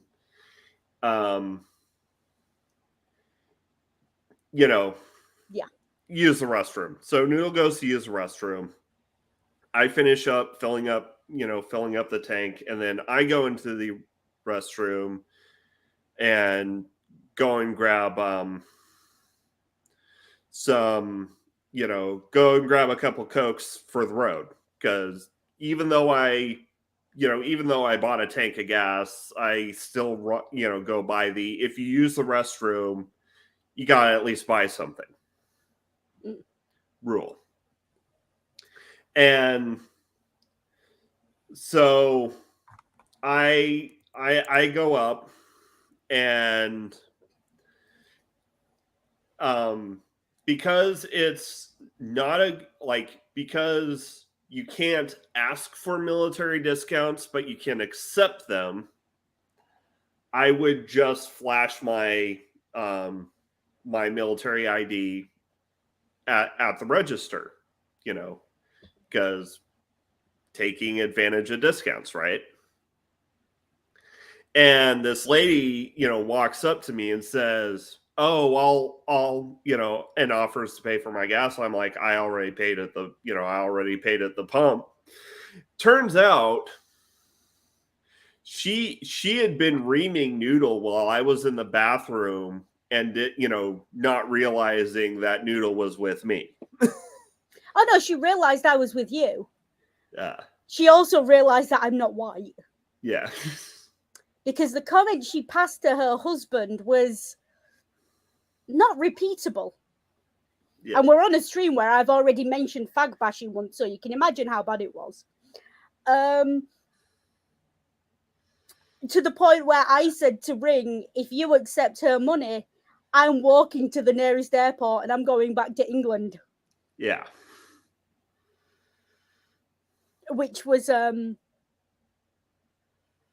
ballsy of me, let's put it that way, because we were in the Midwest and the nearest airport was probably 1,000 miles away. I don't think Ring would have let you. Like, yeah, I don't think they would have think let it were escalate like that. Just outside of Kansas City.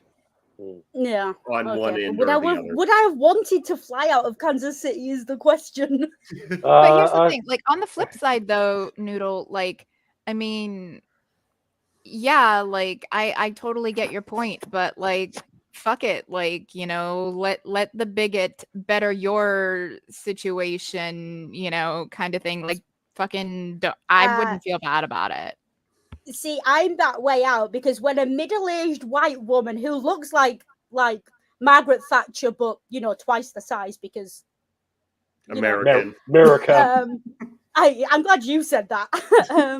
But when a middle-aged white woman turns to her husband and talks about these young white men and their little Babylonian whores, yeah, now you understand why I didn't want to take her money. I'm surprised she didn't catch a charge. Her husband had a gun on his hip, or I may have done. Yeah.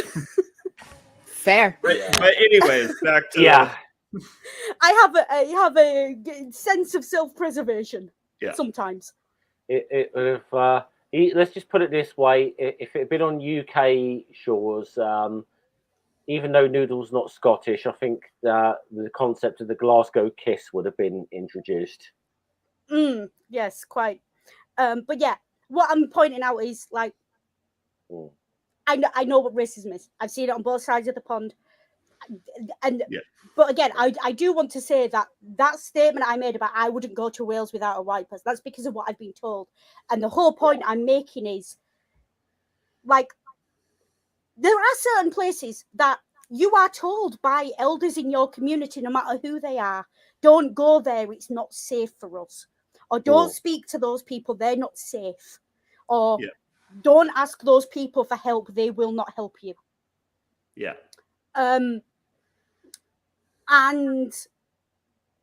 that mentality is very hard to break out of. Now, what you had in Mark Ashton was a young man raised in Northern Ireland after being born in just outside Manchester in Oldham, whose father worked in the textile industry, who had been raised very much surrounded by sectarian violence and that intersection of race, class, religion, sexuality, gender, literally coming to blows and violence. And I'm not talking scuffles in the pub, I'm talking bombs and killings and shootings.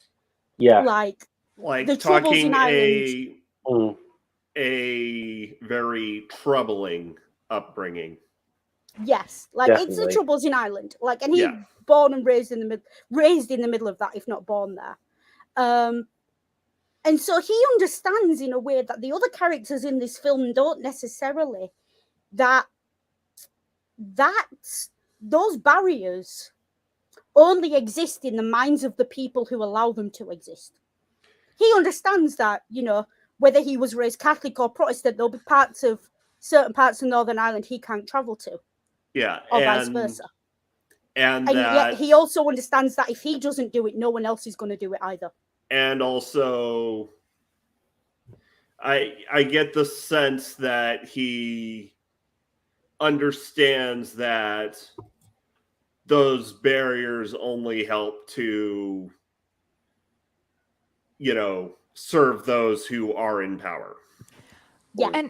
And here's the thing, like those types of things, if these people aren't safe for you, this area is not safe for you, like it's meant with the best of intentions to protect, you know, your tribe, but it also tends to like further entrench those different tribal mentalities and keep people from coming together, because you see it all the time, the homophobic politician that has a change of heart when suddenly their child is a lesbian or, you know, trans, and then they're like, oh well, like now I know someone, I've put a human face to it. It was an abstract concept before and it was easy to hate, but when it's my child, when it's my brother, when it's my sister, what have you, like there's a human face and a human element and a connection there, and by keeping those lines in the sand of saying they're not safe, that's not safe, yes, you're doing it to protect them, but you're also making sure that it's going to continue to be not safe. Or so I'm going to mention, you know, piggyback off Kitty's comment and mention one of the most wholesome character arcs from a minor character. Yeah. Who goes from your gays are here to where are my lesbians at? Yeah. She's lovely. And she's still going, I think, although she's retired now. But the little old lady. Yeah, the little old lady. No. Yeah. I'm mixing her up with Shan. Shan's still going. I don't know the little old lady. I was talking about the little old lady, you know. Like one of her first lines is "Your gays are here," and one of her last lines is "Where are my lesbians at?" Yeah, and the thing is, right? The way she says, "Die, your gays are here." It's not your gays are here. It's your gays are here. Yeah, it's all in the tone, and it's and what you see that's really cleverly put together is the awkwardness. Yes, Gwen. The awkwardness of these two communities meeting for the first time. Like, they got a straight bloke in a tweed suit and put him on stage in a drag bar to say thank you for the donation. Yeah. Like, like I was watching that scene and I was like, holy shit, like someone's gonna strangle him with their feather boa in a minute. Like that was my that was a hard crowd. But he turned the crowd around. They booed when he stepped up on stage, and by the end he had rapturous applause. He won them over because he came to them with an open heart and an open mind and a little bit of humor. Like the great joke he gives, like they put him on stage because he says, you know, he said, pass my thanks to your community for the donations and come thank them yourself. And he stands up on stage, and the comment he passes of, you know, I look around here and this place isn't all that different to the working men's clubs where I'm from, except, you know, and he looks at the drag queen and says, except, you know, the women are more feminine here. And that's just a great joke. That's a perfect lampooning of the exact opposite of what you'd expect. Yeah. And, you know, he turns that crowd. And then when they visit him, they then have to do the same. They ingratiate themselves into the mining culture in the way he ingratiated himself into the queer culture. Yeah. And this film's really good at showing that give and take of, you know, he came to them and he thanked them, and he, you know, had a laugh and a giggle with the drag queens, and, you know, never once hesitated to shake a gay man's hand. And I need you to understand that in 1984, at the height of the AIDS crisis, not hesitating to shake a gay man's hand, hats off. Just hats off. It's a very big deal. Yeah. It's a massive deal. Like, it was a big deal in 1997 when 1994 was it? When Princess Diana shook a man's hand and he had AIDS. Like, it made international news that she shook his hand. And, like, this is a decade before that. Yeah. When they don't know how it's spread, they don't know what it is. All they know is gay men are dying of it and it's killing them slowly and painfully. And there was no hesitation. There was an openness and a willingness to listen and to learn. And then when they go to the mining town, it's that willingness to listen and to learn and to say, you know, we're on your side here. We're fighting for you. All we're asking is, we're putting a hand out. Are you going to take it or not? And it is difficult for them first because obviously you got the other character. I think Maureen. She's kind of the antagonist of this film, I'd say. Yes. If there is one, yeah. If there's an antagonist in this film, it's her, and she leads a walkout when Mark's up on stage. Yeah. You know. But I got to say, I mean, I don't know if you saw the little clip I posted in the group yesterday, like some of the true story behind that the actual Di Donovan, he was like so impressed. He loved the way he was played in this movie. And I think I saw in the clip he said, you know, that the way he was portrayed was very generous. Yeah. So it probably wasn't as smooth sailing for him as is portrayed in the film. Yeah. But I think this is where we can allow the film to take that creative license of take people's intentions. And it's a great lesson, I think, to take from the film of people might ask you an awkward question, and we're getting there. Or people might be not sure or not understand or might be scared because they don't understand some aspect. Yeah. Don't assume that fear is malicious. Yeah. On either side. You know, there's some great lampooning of quite a few queer tropes very quickly in that first meeting when they go to Wales. Yeah. Where you get, you know, your gays are here and he walks in and it's no.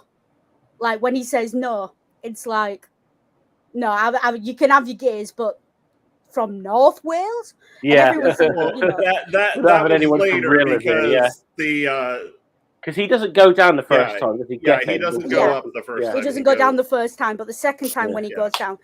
And then they're in the community club, because that's what it is. It's a community club. It's a community hall. Yeah. The women are talking to the gays, and like you've got the young kids who are playing with one guy's hair and giving him pigtails, and you've got one woman who sat there looking at two guys, and she's like, "So you live together, like man and wife?" And then they're like, "We know what you're going to ask, because every queer person, say it with me, when you tell someone you live with someone of the same sex, what do they ask?" Which one of you's the woman, though? Right. This movie's fantastic because when they say we know what you're going to ask, she comes out with, "Which one of you does the housework?" Like it's just so innocent and adorable. Yeah. Can I ask a question? Because obviously, like I'm going to say something about like obviously one of the trips down in the minibus. I may have to ask this Kitty Noodle, people who assign female birth here. Is every woman a lesbian at heart? I mean, I think it depends on the men in her life. I don't know. I got a laugh out of that. So I got a real laugh out of it. You are asking to, you know, AFAB. Bisexual people, /pansexual people. Yeah. So So there might be a slightly skewed opinion, a biased opinion here. I'm not a lesbian at heart. I'm a gold star bisexual and proud of it.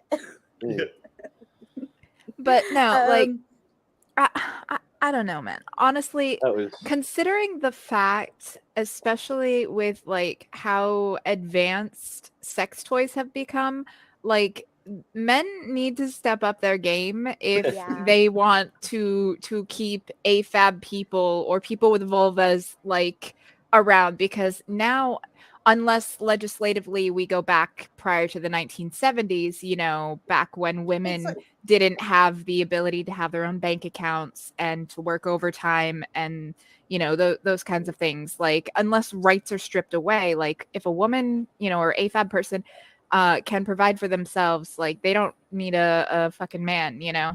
it's And like what have we got in the 2020s? We've got, right, we can have a bank account and a mortgage, and we can get credit.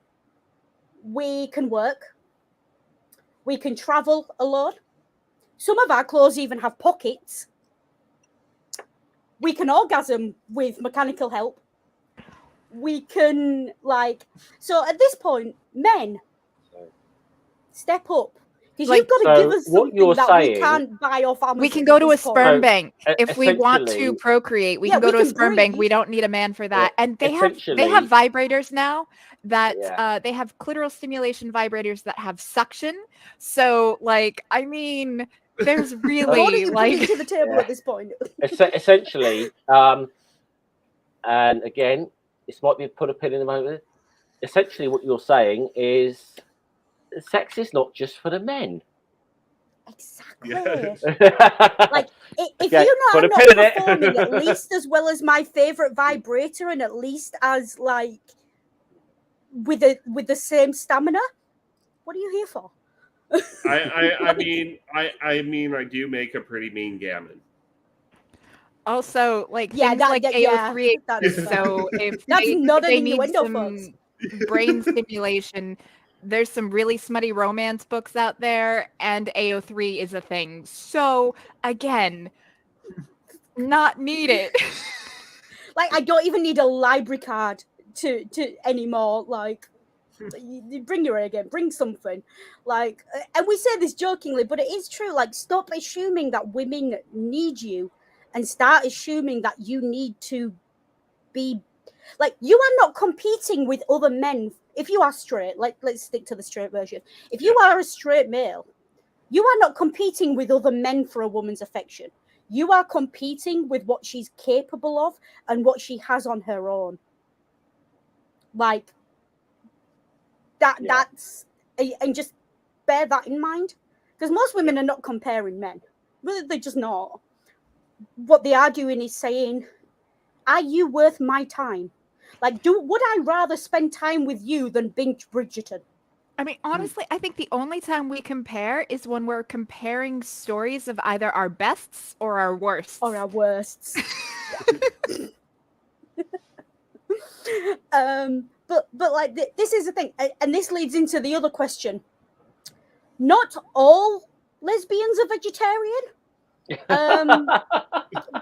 but Oh yeah, I thought because that stereotype does exist for a reason. I was listening in when you're talking about it, but that Gwen is one of my favorite characters in this movie. She just because even if you get the feeling that even if she asks a question that might sound a bit ignorant, it's not coming from a malicious place. It's like a genuine inquiry. It's like she genuinely wants to, you know. It's like it's like Gwen and Shan are very much, they become the mums of the group. Yeah.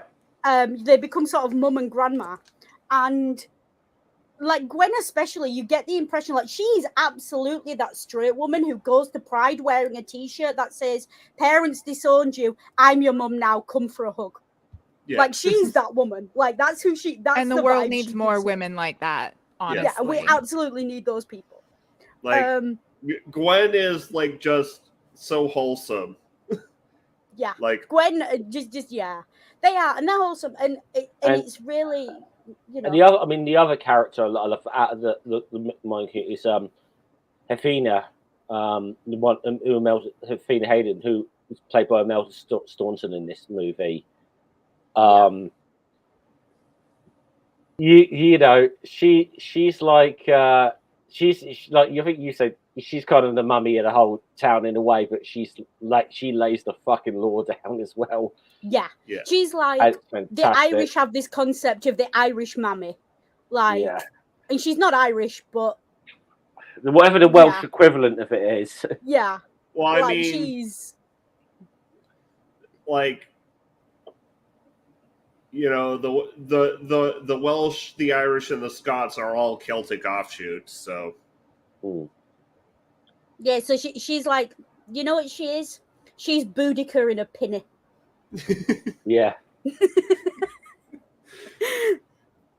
But I think obviously because we got obviously in the film where that is where that second day they're there when they take him up on the castle. I mean, there's that conversation which has been referenced a couple of times with Mark Ashton's background, and then Di saying about the banner, the two hands. I want to shaking. talk about the banner. Like, I really want to dig into that. Yeah.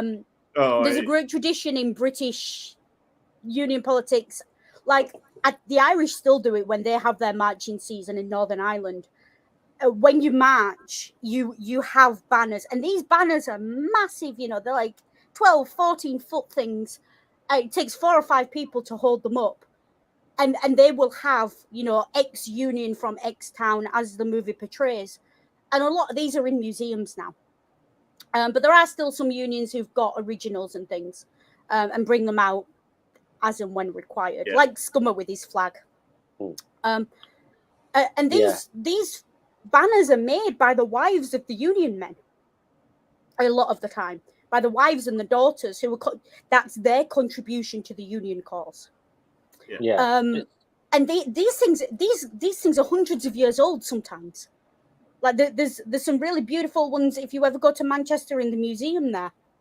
And that's got a really good working class museum, so do go if you're ever that way out, because it's not far from Piccadilly train station.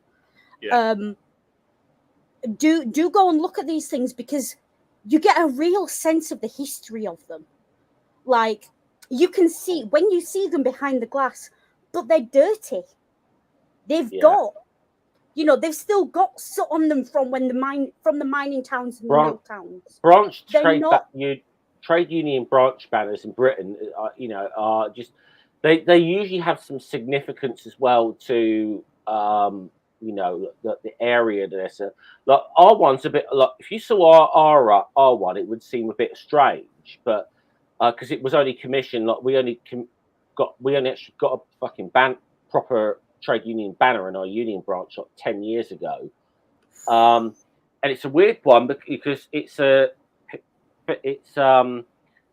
picture of a Spitfire flying over Stonehenge, but the significance of it is it's because our branch represents the areas of Southampton and Salisbury.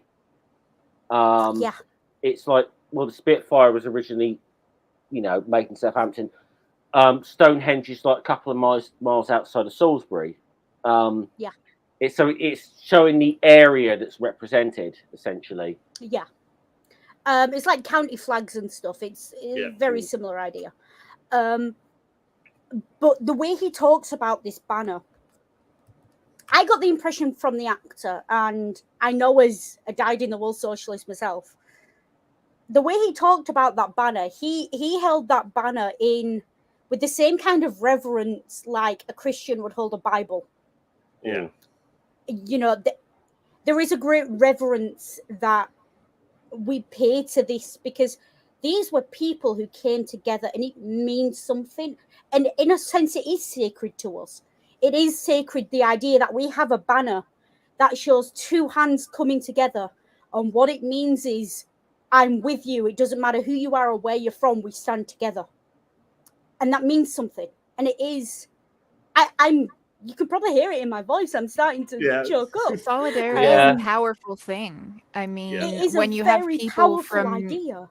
different backgrounds, different, stations, different lived experiences, but all coming together for a single goal. Like, that is how you get shit done. Like, that is the power to move mountains. It's not some religious thing. It's actually people putting in the effort, the blood, the sweat, the tears, the sleepless nights, you know, the physical toll it takes on your body, like having to do these marches, doing, you know, protests, or really any type of social movement like that you're trying to, you know, better circumstances for others. And it takes a lot of blood, sweat, and tears, you know, and having everybody come together, like, that is powerful. Give me that over religion any fucking day. Yeah.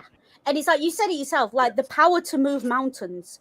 In the case of the miners, quite literally moving mountains, like digging mountains out for the coal. You know, it's, and that is sacred. And to me, that's really encapsulated in when they're at the club and Shan stands up and she starts to sing. Yeah. And Scummer said when we were watching yesterday, if you watch that scene, I'm trying to remember who. I don't think it was Sean who initially it wasn't Sean. It was Sean. Like one of the random town girls. Yeah, one of the town girls. We'll put a pin in this because we're definitely going to talk about this because that's. Well, this is why I want to come to it, because what you said, Scummer, is you said there are two kinds of people who watch this movie: those who cried at that scene, and liars who say they didn't cry at that scene. Yeah. Bread and Roses it's the socialist anthem. It is. It's like they sang Bread and Roses when the workers marched on the Winter Palace in Russia in 1905 and 1918. Yeah.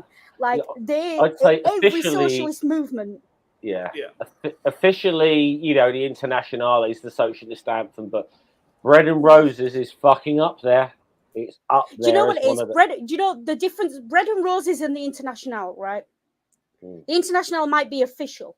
It's official in the way the British national anthem is God Save the King. But if you want to get Brits singing along, you play Jerusalem or you play something else like that. And that's the unofficial national anthem. It's like the unofficial, and again, I'm giving away a lot of the politics I came through, but there are certain places you go where on St. Patrick's Day, they don't play the Irish national anthem. They play Black Velvet Band because that's the unofficial anthem. Well, obviously, what I wanted to get to, obviously, with that is the whole thing, you know, as well. That, we'll get to it a bit. We'll get into it a bit more. Yeah. But let's get into it now because it's okay. Because I think it's important to set the precedence that they've kind of established at this point. They've established a relationship. I mean, we had the thing obviously where they met and like when the miner went and shook Mark's hand, and that first wall was broken down or whatever. And I love the thing about originally it's like he's just done it to be polite, and Hafina comes out to him and says like, "Get out there and talk to a gay and lesbian now." I don't want to give him the wrong. I bought the point. I don't want to give him the wrong ideas. It's all right because you're so bloody irresistible. It's like these gays you know, I've seen you since you were 5-year-old, and they've turned down better than you. I get, but I think the thing is that and of course the other thing you have is the Jonathan Blake dancing in the club. And again, the unifying power of music. Like America knows this. America knows that. How do you get people fighting? You give them a protest song. Like there's a reason there's an entire genre of Vietnam War protest songs. Because the power of music and the power of a sing-along. Honestly, it doesn't matter who you are. Like even going beyond sing-along, just music in general. Music is one of the only things that can actually transcend even a language barrier. And when it comes down to it, like music touches a place inside of us that, you know, you might not have the words for, but you get the vibes, like for lack of a better term, you know? We all know the story of the First World War and the Christmas truce. Yeah.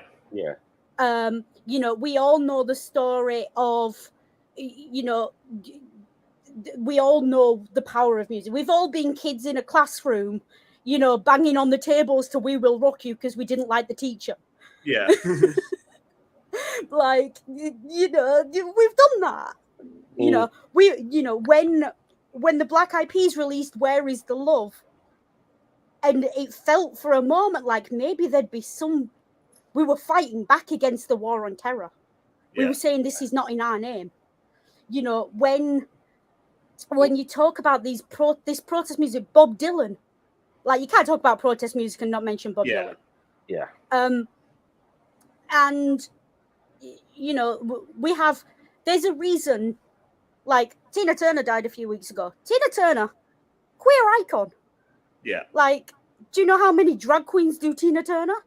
Yeah. Like, just, yeah. I mean, honestly, like, for the war on terror, I think the number one, like, protest song would be BYOB from System of a Down. Oh, yeah. I like that song. I just said maybe American Idiot or Eminem Mosh, the explicit version, but yeah. I personally, I prefer Holiday by Green Day. That's a good one, too. But yeah, like, we have our protest songs, and this is what I mean. It doesn't matter where you're from. You know the beat, the song, and you join in and you join. But the amazing thing about this is this isn't even a protest song, this particular, it's a disco number.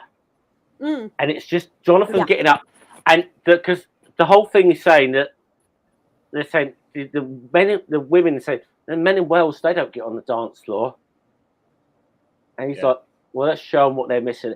And the fact that, like, the women are going in the club are going crazy over Jonathan, and all these minors are like, and it's the classic. It's obviously a classic joke kind of thing, but it's like these comments go, "You teach us how to dance." They suddenly realize he's getting all this female attention that they wish they could get. And it's like with Jonathan, like, the way he dances, it is like a cross between, like, Patrick Swayze and John Travolta. Like, it's that style of dancing as well. Like, I think he's very much, the way it's shot and filmed, it's meant to look like Patrick Swayze and. I think from what we saw that little clip yesterday, the biggest inaccuracy in this movie was Jonathan Blake saying, "I could not dance as well as Dominic West." Yeah. but again, it's not just the song; it's the power of the music. It's the disco. It's again, he drew them in with the dancing. Like, they came for the dancing, they stayed for the solidarity. Yeah. Like, and this is this is why Pride, as much as I have issues with it being corporatized and everything else, this is why I think it is really important that music and a concert and that party carnival atmosphere is an important part of Pride, because that's what draws people in.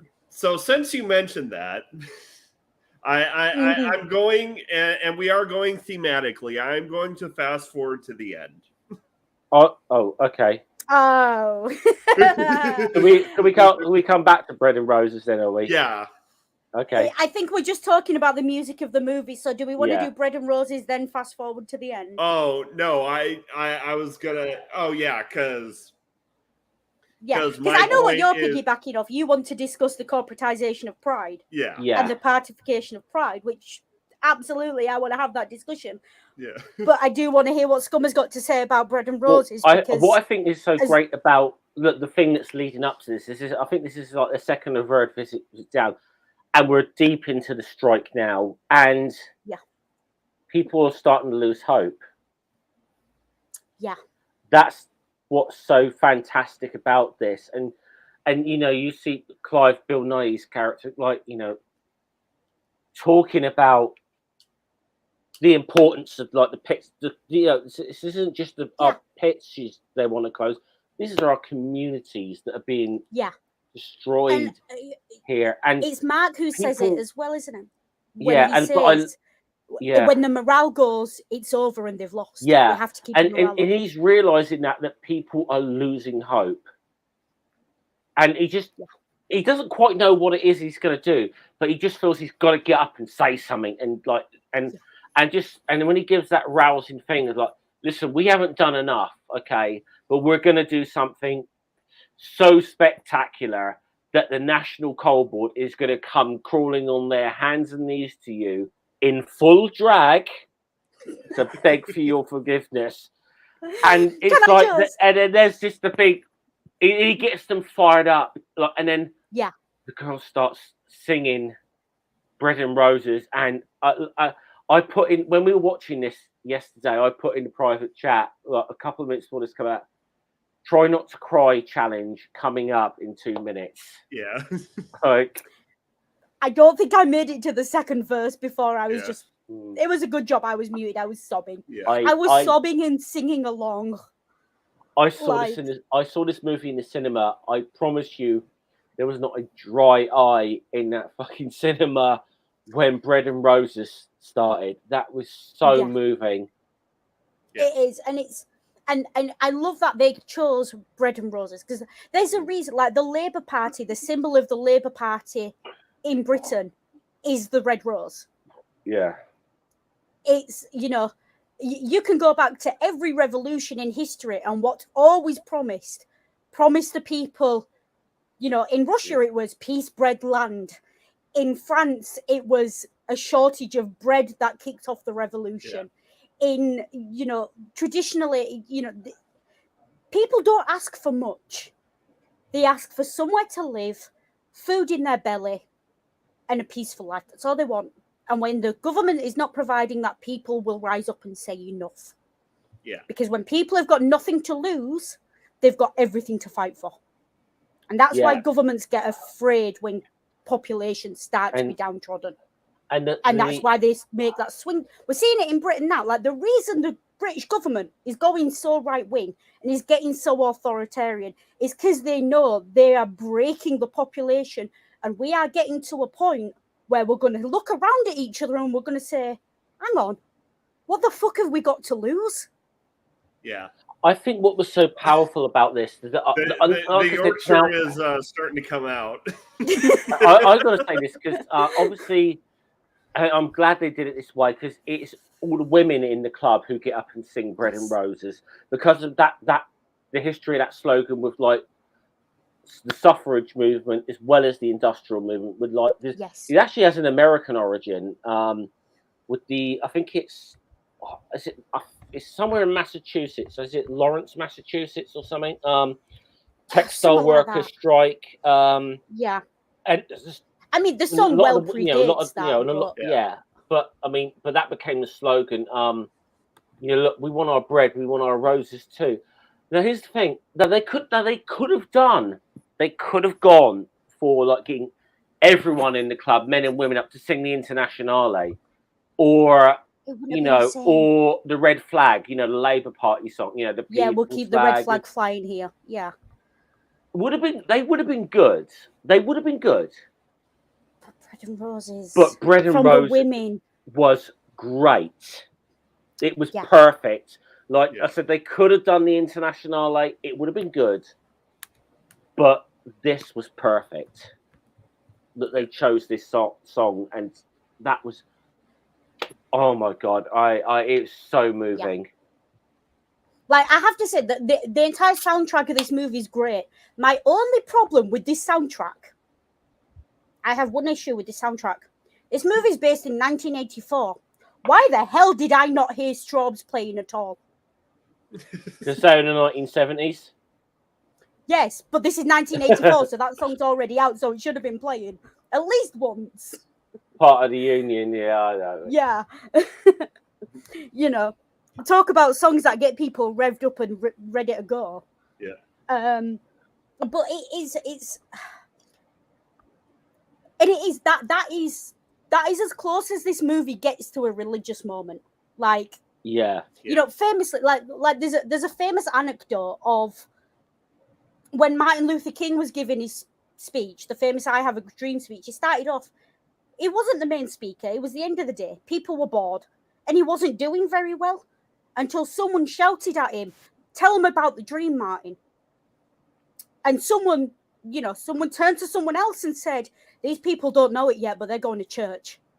And it is that sense of when you have a unified ideology, when you have a belief in something, it doesn't matter what that belief is or what it's in. It's a sacred experience. It is that sense of one out, all out, power to the union, power to the working man, you know, all for one and one for all. And it really is that sense of, if you've ever had a religious experience, I know this is an atheist community, but if you've ever had a religious experience, if you've ever had that sense of really, like, I've been in Irish pubs on St. Patrick's Day when they've played Soldier's Song. And, like, I talk a lot, but I go silent for that because fucking hell. Like, that's like watching a religious experience. Like, you know, when you see people, real patriots, I don't mean nationalists, I mean real patriots who feel it in their bones. When you see them stand for their anthems, when you know, every movie tries to give soaring music to the veteran who stands with his cap like this. It's that moment, but it's not a cheap Hollywood trick. It's actually real. That's what these songs give us. That's what this gives us. And whether it's because you're a socialist, or it's your country, or it's your religion, no matter what it is, that's the unifying power of this music. And Bread and Roses is, like, it's an international anthem. And it really is, it's really hard for me to feel like I'm doing it justice when I tell Americans it's like standing for the anthem at the Super Bowl, because I don't touch what Bread and Roses is. Bread and Roses is not just, it's a rallying cry. It's a recognition of where we've come from and where we're going. It's your heart and your soul. And it's a song, you know, I've heard Americans talk about patriots, the kind of man who bleed to keep the flag red. It's that. It's not blind loyalty. It's not jingoistic nationalism. It's, I know where I came from. I respect the people who came before me. I appreciate the people who came before me. And I will pick up the flag. It's the line from the famous poem of, you know, pick up our flag, keep fighting. And it's a call to arms. But it's not a call to violence. It's a call to make the world better. Give us bread, give us the basics, but give us roses, give us beauty, give us love, give us life, give us art. And if you don't give it to us, we will stand and take it because we deserve it. And that's what that song says. That's what that song means to me. Now, again, I speak only to my own experience, but that's what that means to me. That is. I just think, as I said, this was if there's one moment in this film that is just perfect, it is Bread and Roses. It is. It's Bread and Roses, and is perfect. It's just that's the only way I can describe it. I'll say this: listen, anyone, even if you do not watch the movie Pride, just, you owe it to yourself to at least watch this scene. Yeah, I think the only song that probably means more to me than Bread and Roses is Auld Lang Syne. Yeah. Because it's that same feeling. It's that hope and that faith and that belief and that unity that song brings people together. Doesn't matter where you are in the world, that song will bring people together. Yeah. And I know I ranted and gave you a bit of a, hey, you went to church. Yeah. So, see, this is the kind of religious experience I can get behind. One that it's not about like dogmatic oppression, keeping people down and in line. It is about literally raising everybody up and trying to do better for your fellow man and the world. Actually, that just brings me to a point of something that I heard a while back, and it clicked in my brain. And it was basically a difference in the thinking between like a religious person and, you know, like a humanist, atheist type, where with a religious person, they think that their morals come from God. It's, you know, above them. So it's a vertical thought pattern. So, you know, they're down here. And when you're thinking in that terms where your stuff is coming from something higher, it's much easier to think in that, well, you know, it's higher than me, but then there are these people below me. Whereas like the more humanist approach is more of a lateral thing where it's like we get our morals based on what does the most good, the least harm. Like we're taking into consideration everybody, and it's more of an egalitarian thing where it's not about I'm above this person. It's we're all in this shit together. So let's try to make it as good as possible. Like that's like the shortened TLDR of it. But it really clicked for me. And it's kind of like that same thing of, you know, that solidarity of like coming together and trying to pick up where the others left off, you know, because nobody's perfect and I'm sure they made mistakes, but we can try to do better. We can try to progress forward and, you know, make things better. Like just I don't know. But it's the same thing. There's a meme that goes around occasionally of a story of you know, a Jew goes to his rabbi and he says, "Teacher, who is the most holy person?" And the rabbi says, "In an emergency, if you pray to God, do you believe God will help?" He says, "Yes." "Okay. So what do you do?" Like, in an emergency, you should be an atheist, because an atheist doesn't believe God will help. An atheist will go in with their own two hands and fix the problem. So in order to be the most holy, you must approach your life as an atheist. Do not believe God will fix it for you. Do it yourself, because that's how you are the most. That's the TLDR of the meme. And for me, like, obviously I'm not Jewish. I don't know how accurate the meme is, but that's really like that's that same mentality of we all pitch in. You know, it's famously the Labour Party was founded on the principle of from each according to his ability to each according to his need. Yeah. You pitch in what you can and you will not be left behind. That's a founding principle of socialism. And it doesn't matter, like, however abled you are or whatever your skills are, we will find work for you. You do your fair share and you will not be allowed to starve. You will be looked after and you will have a life. And for me, like that's, you know, I don't say this lightly, but that's a principle I'm pretty sure I'd be willing to lay my life down for. Yeah. And there are far worse things to lay your life down for. Yeah. absolutely. And that's what this song represents. That's what this moment in this film represents. It's the moment of saying, it's the living embodiment of that banner that Di keeps talking about. It's, I hold out my hand to you and you take it, and I don't care who you are or where you are from. We work together because together we are stronger. Absolutely. And he repeats that, and he tells the story of that banner 2 or 3 times in this film, and it's that recurring motif, because like that's his religion, that's his prayer, that's his belief, you know. And that's why I love that character, because he's such a dyed-in-the-wool socialist. It's not even, you know, it's not played for parody. That he believes that. Like, he was willing in that moment when he knew his people needed help, he was willing to take the money from the perverts because it put food on the strikers' tables. He was willing to give them a chance because they reached out. He was always like, and that's what I love about that character so much. Like, he has his issues, and he's not, you know, he's never met a gay before. You're the first gay man I've ever met. You're the first minor I've ever met. You know, like, but it is that sense of, it doesn't matter who you are. Are you willing to shake my hand?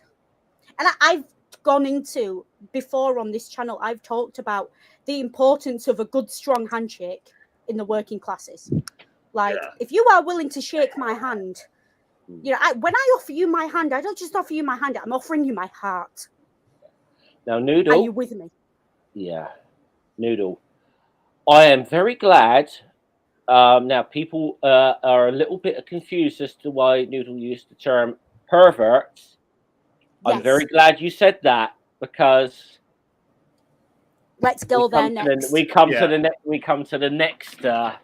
The next, so I'm very good at segues. Next musical event, or rather, the betrayal that leads to the idea for the next musical event. Yeah. It's a part. It's time for a very, very important part of your education here, Bromley. Yes. Yeah. So that line is perfect, and I love that line. And I'm sure Kitty will agree with me. I don't know about in America, but here in Britain, you can call me every kind of queer, this, that, and the other under the sun. And do you know what I'll do? I'll go get a T-shirt printed with the word on it and come and see you the following day. Like, I will own that shit. It's like, you know what? It's the Game of Thrones quote, isn't it? Wear it like armor, and no one else can use it to harm you. And like I said, this is why we reclaim the pink triangle. We reclaim the symbol that the fucking Nazis used to identify and murder us, and we reclaim that as our symbol. So I do think the bigots finally did find a slur that we won't reclaim. No such thing. Why? What are they calling us now? The word that's being thrown around now, the groomer word. Oh no! Look, give gay men like 5 years, and the word groomer will mean he's got a comb in his back pocket. Groomer will become to be like a queer slang term for what we would have called a metrosexual in the 80s. Because we will just own it. We will just look and we'll go, grooming. Yeah. We're grooming your kids to think for their fucking selves and not obey your priest. Well, hopefully, if we I'll just see, because a lot of the YouTube channels do this. If we can repeatedly use the word groomer, do you think we'll get a sponsorship from Manscaped on this channel?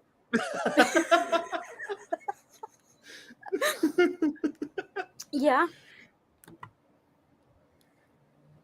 You already see some places people call me a groomer, and I'm just like, okay, so I brush my hair and I have good hygiene. But the whole thing is obviously that, I mean, the quick thing with the plot is that the antagonist, Maureen, phones the newspaper, which we have to assume it's the Mail, isn't it? It's the fucking Sun. It's the fucking Sun. Is it the Sun? Okay. It's the Scum. I didn't think the Scum would be able to run a headline with the word perverts in it. It'd be too long for their readers to understand it. Yeah. But yeah, like and I just love that whole thing. I think you broke Kitty. I think I broke Kitty. But yeah, so she goes to the papers, and the papers run this headline: "Perverts back the minors." Yeah, because gay people were all perverts in the 80s. And the fact that it gets out of the papers, and again, a bit of truth in this: the way the fucking police are taunting the miners on the pickets over this, which is a bit of truth to that as well. Because, like I said, what about the police? Yeah, they were known to. There's stories that some of them waved their fucking paychecks at the miners to taunt them. So yeah, they were stories vicious about that. But the thing you have to understand about the Sun is there's two jokes about the Sun that are both very well. There's one from Yes Minister where they're talking about all the different papers, and he's talking about Guardian readers think they ought to run the country, Times readers do, Financial Times own the country. What about Sun readers? Sun readers don't care who runs the country so long as she's got big tits. That's the first joke. The other joke is, and I'm sure Scummer will finish it with me, when you say the average Sun reader, you can always tell a Sun reader, because he's got thick lips and black fingers from going as he's reading. Like, he has to read with his finger on the page because he can't follow the page on his own. Yeah. Like, the average reading age of a 4-year-old, basically. Well, my favourite newspaper joke actually is a Daily Mail one. And it says you've got a capitalist, an immigrant, and a Daily Mail reader in a room. And in a waiting room, and someone brings out a tray of biscuits. There's 8 biscuits on this. The capitalist takes 7 of the biscuits and turns around to the Daily Mail reader and says, "You want to watch out for that fucking immigrant. He's trying to take your biscuits." Yeah, basically. And again, it's It's the right wing gutter press. It's your Fox News. It's people who watch Fox News and did watch Tucker Carlson. But this, but obviously, you know what we're going with here is that Mark has his brainstorm moment of, hey, listen, they've run this story about us. Now's use okay. The popularity. Let's now's the time to strike. Now is the time. The iron is hot. Let's strike. And so there's no such thing as bad publicity. The Pits and Perverts gig is born. Yeah. And you can actually Google the Pits and Perverts and see some of the posters they put up. Like the British Library's got one of the posters. Yeah. Featuring Bronski Beat and guests at the Electric Ballroom, Camden. Yeah, 10th of December. I'm glad they, because Bronski Beat did. Yeah, they which was fronted by a guy called Jimmy Somerville, who's Yeah, and to put this into perspective, LGSM, British Library has it listed. They raised £20,000 for the miners in 1984. Yeah. Lot of money. That's a lot of money. Yeah, okay, so I understand why that new bus looks so nice. Yeah. You see, and and listen, look at this. Tickets £4.50.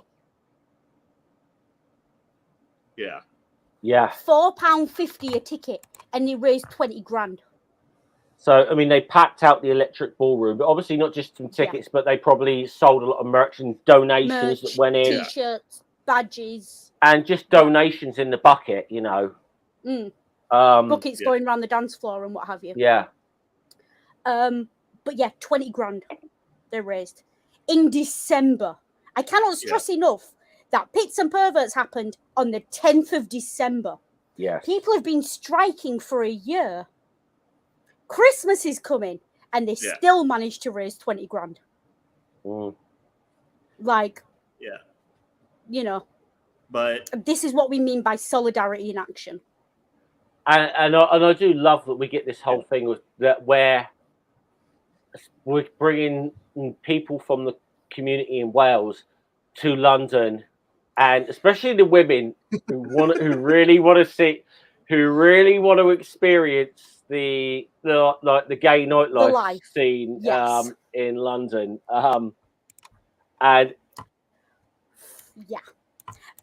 Kitty has just found a conversion rate. 20 grand in 1980 would have been £109,727.08. Yeah. So we're talking. That's a lot. Like, if you manage to put an event in one night and raise 100 grand, like, yeah. Like, I think the only I don't even think Children in Need manages. Well, it does because it gets massive donations, but local Children in Need events don't manage that. Yeah, and especially in a venue like the Electric Ballroom in Camden. It's not a massive venue. It's a nightclub. Yeah. But it is quite a famous nightclub in Britain, though. That it's always been known for putting on more alternative kind of stuff. It's they've a lot of punks, metalheads, basically people who fall outside the normies go to the Electric Ballroom. I love you, Bree, but that's just cruel. Why would you want to make him drink that swill? Like, that's not nice. Like, that's not we nice. have pride. We have pride. We also have this thing called taste. Okay, now, well, to be fair, okay. I only went at my local shop to get this. It was either this shit or Carling, Foster's or Carling. Foster's is not good beer. You should have gone for the Carling. No, Carling's worse. But yeah, basically, Foster's slogan is actually, "Hey, we're glad Budweiser exists." At least it's not Bud. Yeah. That's what Foster's need to do is release the beer again, but I can't believe it's not Bud. Yeah. To be fair, that Whereas could be here the in the slogan for Carlin States, as well. like Budweiser is considered good by the masses, and it's usually like Coors that gets shit on for being like the worst beer. It's like Coors or Miller Lite. Yeah. I mean, they're bad as well. They are all bad. I don't know about All normal Coors, but Coors Light is a pretty shite beer. Certainly when we get in the UK, but I will say America actually does do some very good beers. We just, but I anyway, tried Blue Moon. Blue Moon's quite nice. I do. All like right, Blue Brie, Moon. you're right. I take it back. Actually, if we you're talk right, about Brie. we talk about someone who knew a lot about American beer. Can I just Natty quickly Ice. raise a toast to our departed friend Hopswatch, who did like his American IPA. Well, I've got no beer, but I'll crack a can. Yeah, insert in spiritually crack a can. Yeah. There's a brewery where I was from in Missoula called I think it's the Kennel House Brewery that has a beer, a hemp beer called Bong Water. I forget the name of it, for the naming, because that's hilarious. I forget the name of it now, but I never tried it though. I forget the name of it, but about this time exactly 5 years ago, I would have been in Peru, and there was some Coca beers there. If you think fucking vodka and Red Bull gets you going. But anyways, you don't need anyway, you don't need a car to get out of the Peruvian mountains. That's a slight detour, yeah. Peruvian marching beer. But yeah, so we have this event, this Pits and Perverts, very deliberately done to say they called us perverts, so we're gonna fuck it on, and we are gonna make some money off the back of this. We are gonna get in there while we're in the headlines, and we're gonna make it known. We stand with the miners. This is who we are. Come and join. And like, it is still very much a queer thing. Like, if you've got something you want to raise money for, you throw a party. Yeah, that's just how we do it. Like, there's a reason Pride is the way it is. And again, that's the second time I've said that. So let's have that discussion now about Pride as a party versus a protest. And look, the first Pride was a protest. The first Pride was a reaction against police brutality. Yeah. There's make no bones about that. I think to an extent there is space at Pride for let's have a party, let's draw people in, let's be welcoming, let's celebrate how far we've come and the fact that it is actually, in most places, no longer acceptable to beat us in the street. Yeah. Let's celebrate the fact that there are so many of us, and if they're going to come, let them come. Yeah. What they're going to do when there's so many of us in one place, like they can't take us all down. And there's that sense of celebration and community, and bring the young people in and let them experience that love and that community for the first time. But I do take issue with the corporatization of Pride. Like, I don't understand why Santander and Coke are at Pride. Or this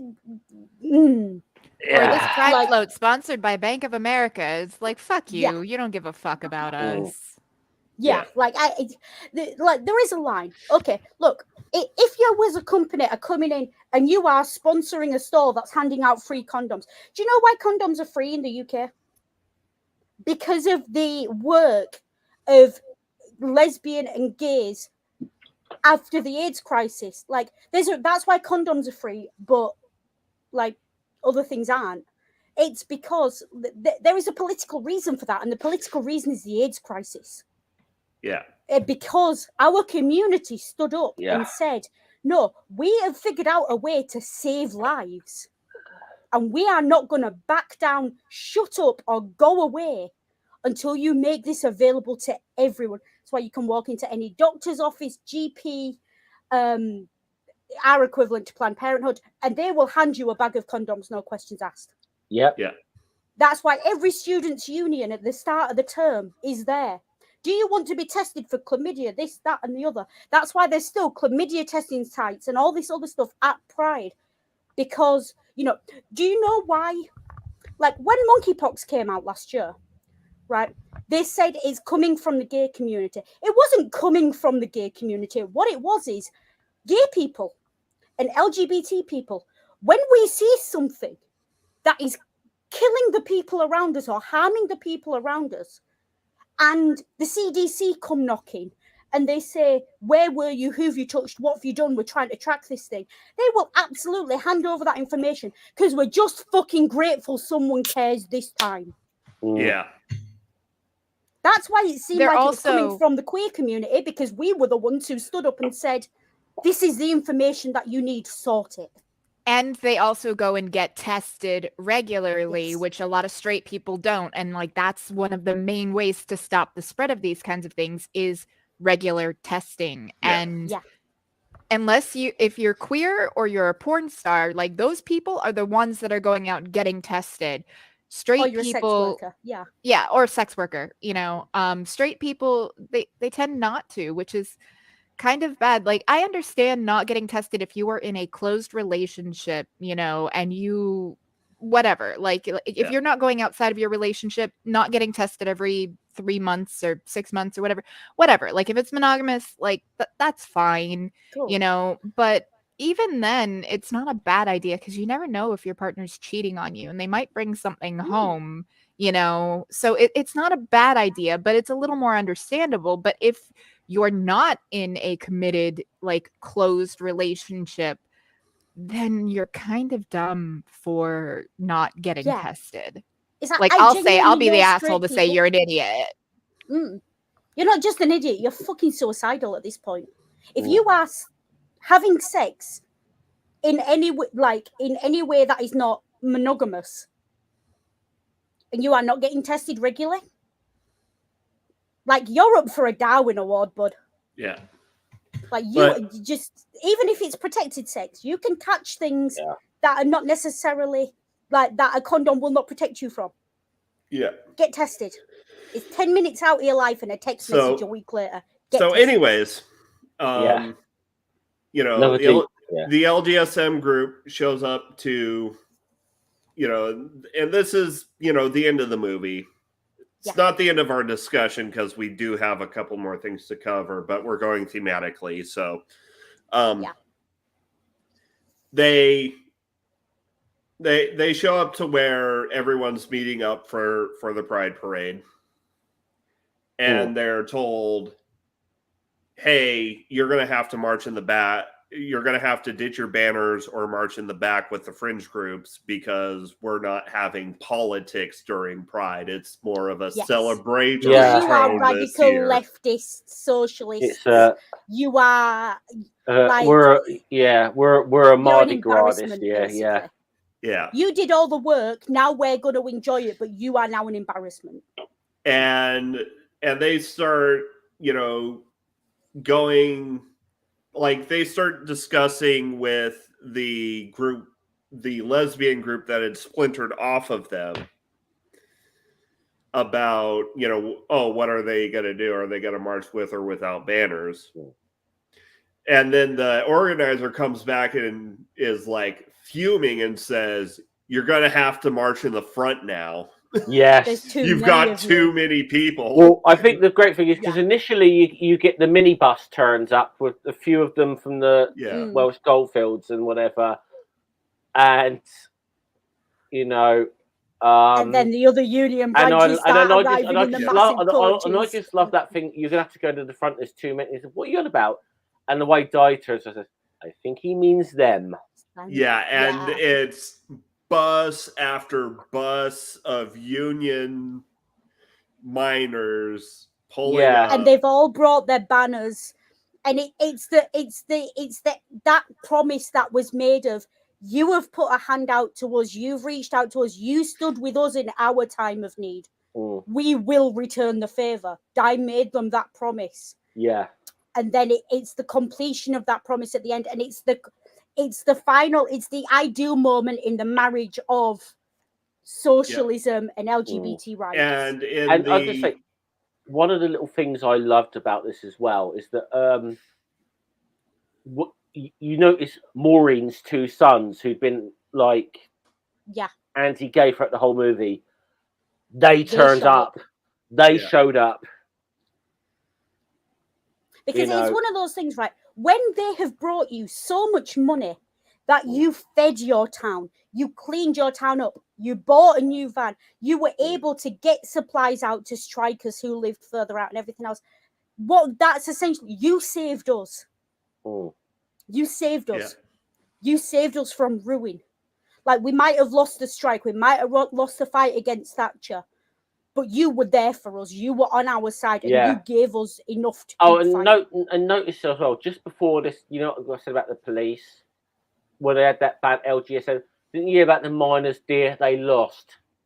Yeah. Fuck Like that comment again from the fucking police. pigs. Yeah. Fuck the police. Yeah, like the police are very much the antagonists in this movie. Like they're only there to make nasty comments that makes you want to wring their necks. And because, you know, this is based on a true story movie, there are, you know, the captions on the screen, you know, at the ending scene. And one of the most powerful captions is, you know, in 1986, adding LGBT rights to the labor platform was tabled, and it was passed mostly because of the support of a key union, which was the miners' union. Yes. Yeah. The NUN. Like once you had the miners on side, it became part of the labor movement. And you know, you find out that Mark died a couple of years later. Yeah. Like, I think we sit here and like, he lived for 26 years. And he's very much, for me, one of those examples of someone who, it's not about how long he lived, it's about how he lived. Yeah. And he did more in 3 or 4 years of activism than most people do in a lifetime. Yeah. Like, he stood up and he took responsibility. And he said, no, I'm going to do something about this. I'm not going to sit around and just watch this happen. I mean, even when he had his AIDS diagnosis and his HIV diagnosis. Yeah. And he do, you know, and he does obviously for a little bit, you know, because it hits him hard. I mean, he has a little bit of a rant at his friends or whatever. Well, this is the thing. But you in know, 1984. In 1984, let's be clear here. If you were told in 1984 you've got HIV, you've got AIDS, you weren't expecting to see 1990. It's a death sentence. Like, it was a death sentence. It was a terminal diagnosis. And famously, Freddie Mercury in 1993 announced he had it, and then a week later dropped dead. Yeah. Like a week or 2 weeks later dropped dead. Like, this is what I like the little conversation when it's just Mark and Bromley in Wales, whatever, and that conversation is Mark gives him the fire up speech of, you know, show some pride in who you are because life is short. He doesn't necessarily come out and say it, but I think Bromley, Joe understands. Well, this is the thing. Joe understands that speech in the same way Mark, when he was in the stairs of that nightclub and he ran into his old friend and his old friend said to him, look after yourself, it's been a long time, and kisses him. Like, he understands what he's been told. He's been told, you know, I've not been home in 4 days, it's my last hurrah. He understands that guy's just had a diagnosis, he's dying. And it is, like, even today, like, there's still a spectre over the community. Like, I remember, like, personal anecdote time, folks. I was 16. A friend of mine calls me up, says to me, well, not Noodle, but, you know, Noodle, I've been diagnosed with HIV. Now, this is not as long ago as you'd hope it would be, given the reaction. And my immediate gut reaction was, fuck, he's gonna die. Like, I didn't know shit about AIDS or HIV. I was only just getting into I was like, fuck, he's gonna die. Like, you know, my understanding of AIDS was watching Tom Hanks in Philadelphia. Mm. Like, he's gonna die, and it's gonna be painful, and it's gonna be long and drawn out, and he's not gonna make it. Yeah. I went home and told my parents this. My old man and my mother went into a right fit. Have you shared a drink with him? You know you can catch it through backwash. When last did you hug him? Do you wash your hands off? Just like, fucking hell. Like, even I knew better than that. Like, you know, have you used the same bathroom as him? And I'm just like, my mother literally rang the doctors and had the nurse ring her back because the nurse had to reassure my mother that you couldn't catch AIDS from sharing a drink of Coke. Because my parents were that worried. Like, they made me go get tested for it, even though I wasn't even sexually active at the time. And my old man literally said, was like, this is a fucking death sentence. You know, this is, you know, you're gonna, like, my mother was ignorant. She wasn't necessarily malicious. For days, my mother wouldn't come near me. Like, I'd get out the shower in the morning, I'd put my towel on the banister to dry. By the time I came out my bedroom fully dressed, she'd moved it into the wash because she didn't know if I had it, and she was that scared. Yeah. And obviously, I didn't have it. Like, you don't catch it from sharing a cigarette or sharing a drink. Like, what the fuck? Yeah. But the fear was there. This is why one of my favorite, another line that I really love in this film was with the antagonist Maureen said, "I'm concerned about AIDS," and Hefina saying, "said if you get AIDS, I'll nurse you myself. But how the bloody hell do you think you're going to get AIDS for a couple of sleeping bags in your lounge?" Yeah, exactly. You know? But this was the thing. Like, people didn't know how. My dad, until like then, genuinely thought you could catch it shaking hands. Yeah. Like, this is the damage Section 28 did. Yeah. It made it so I didn't have the education to be able to tell my parents you're talking nonsense. I went along with it when they took me to a doctor to get tested because I didn't fucking know. I'd been good to Catholic school all my life. What I understood about sex wouldn't fill a postage stamp. Yeah. You know, and it was. It's always the Catholic school ones that end up the most fucking kinky.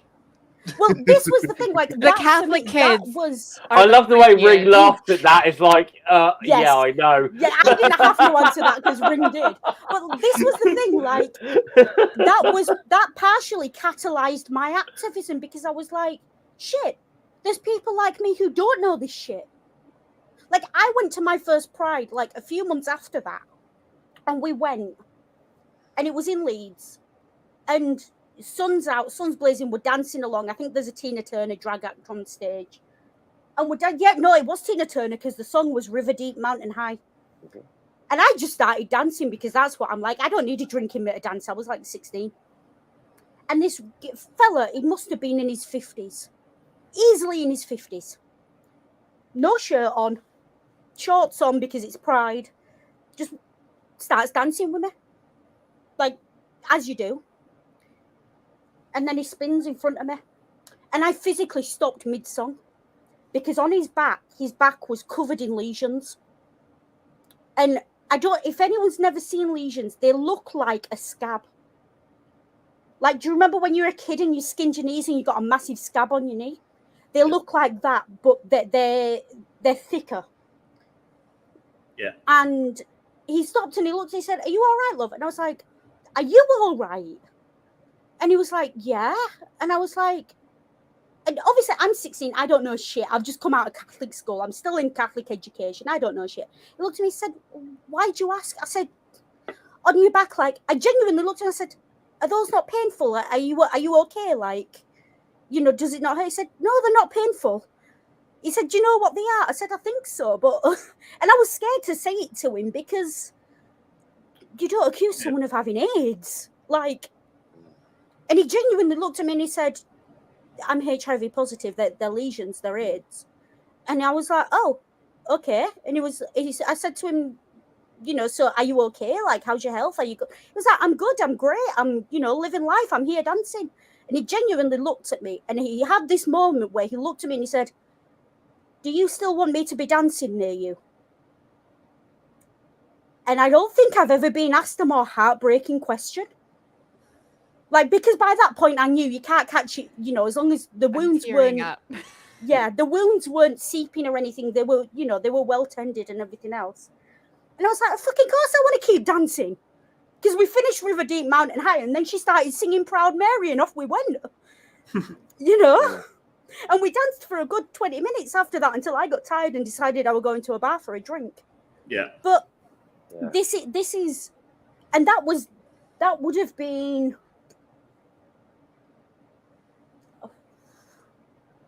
And like I said, 2010?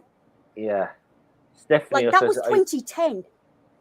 And I was the dumb 16-year-old asking a gay man if his lesions hurt. And again, that's why I love the characters in this movie. Like, they're innocent, but they mean well. And I've been that person. I have been that person asking the innocent, awkward questions. And you can tell the difference when someone's innocent and means well and he's having a go. Because there's no malice there, you know? And so it's like, don't attribute to malice what could be, you know, attributed to ignorance. And ignorance is not a bad thing. It's not a bad word, you know? And the, like, the vegetarian, like, question joke, That's like, fantastic. It was teased earlier, because when they first show up, Gwen almost asks it, but then she's shushed down by by Di. Yeah, because most people ask when they're asking, is it true about lesbians? What they're asking is, you know, they're not asking something that's that innocent. They're asking something a lot worse. And I love, you know, the reaction she gets from the two lesbians is they look at each other and they go, well, not all lesbians, but I'm a vegan. Yeah. Just, you're all vegetarians. I just and then you know, she creates a vegetarian meal for her menu. The vegan Delia Smith. Yeah.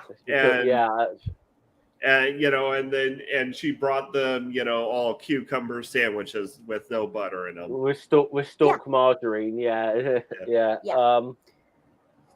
And again, it's that whole thing which just gets off the bus. Where are my lesbians? Where are my lesbians? Yeah. Where are my lesbians? Where are my girls? Where are my lesbians? Yeah, it's just I mean, you know, and you will still, like, if you are in a big enough group of like queer people, someone at some point will just show up and yell out at the top of voice, here are my queers, here are my people. It's just, it's that community. Like, this is why, in the same way they reclaim pits and perverts, the same way they reclaim the word perverts, that's why I reclaim the word queer in very much the same attitude of, you're going to call me that? Cool. So what? I call myself it. If the worst you can do to me is call me a word that I use day in, day out. Yeah, and you see this, like I said, right at the very beginning of the film, the very first, like the way Mark, as a defense, he almost as a defense, puts up the gay stereotype. Yeah. Just to annoy the bigot. It's fantastic, like, you know. Scummer and I have joked before about how I lean into the Yorkshire lass routine. Yeah. Like, I do lean into being from Yorkshire. I really do. I lean into that stereotype a lot. Some of it's a joke. Some of it's, you know, it's just a good laugh. But a lot of it is, if you're going to call me a country yokel, if you're going to make jokes about flat caps and whippets, I already make those jokes. What do you think you can do to me? It disarms you. It disarms. Like, if the worst you can hit me with is something I already call myself, well, then you become an object of pity because you no longer have a weapon. I think one of the biggest times I ever cracked you up on stream was the old joke. I told the joke about drug addicts in Yorkshire have taken to injecting ecstasy into their mouths. This practice has become known as e-by gum. E-by gum. You know. Yeah. And again, queer culture does the same. Like, to an extent, Kitty's done it on this stream as well, and I know I've done it, where we talk about things as, it's a shared experience. We lean into the stereotype because, yes, I'm a dirty leftist, bleeding heart, liberal queer. Yes, I'm a hairy armed women's liberationist. Now what? I'm going to say one of the best people I've ever met that will play up the stereotype as a defense mechanism. There's a I won't say his name, but it's a guy. Him and his partner are like landlords of one of the local pubs in my area. And they've been around there for a long, long time. I have seen this guy play up the effeminate gay stereotype and defuse fights with it. It's always hilarious when you get a gay man who plays up the handbag and oh dear. And I've seen him. This is one of my favourite lines I've ever seen. There's a couple of blokes get ready to get into a bloody fight in the pub, and they're bowing up to one another. And he comes out and says, "Well, enough of that, please." Says, "If either one," and he says, "If either one of you think you're real men, come upstairs to my bedroom." Prove it. Yes. Amazingly, that broke the fucking tension, and no fight happens. It was just. It's like, I tell you what, right? I can figure out world peace tomorrow. Put every world leader in the same room with a drag queen, and let them start talking politics. We'll have world peace within an hour. And if anyone watching feels that we've done this movie a disservice by not dissecting it as thoroughly as we tend to dissect films, I mean, it's a movie about queer and working class solidarity, and we're here basically demonstrating the themes. Yeah.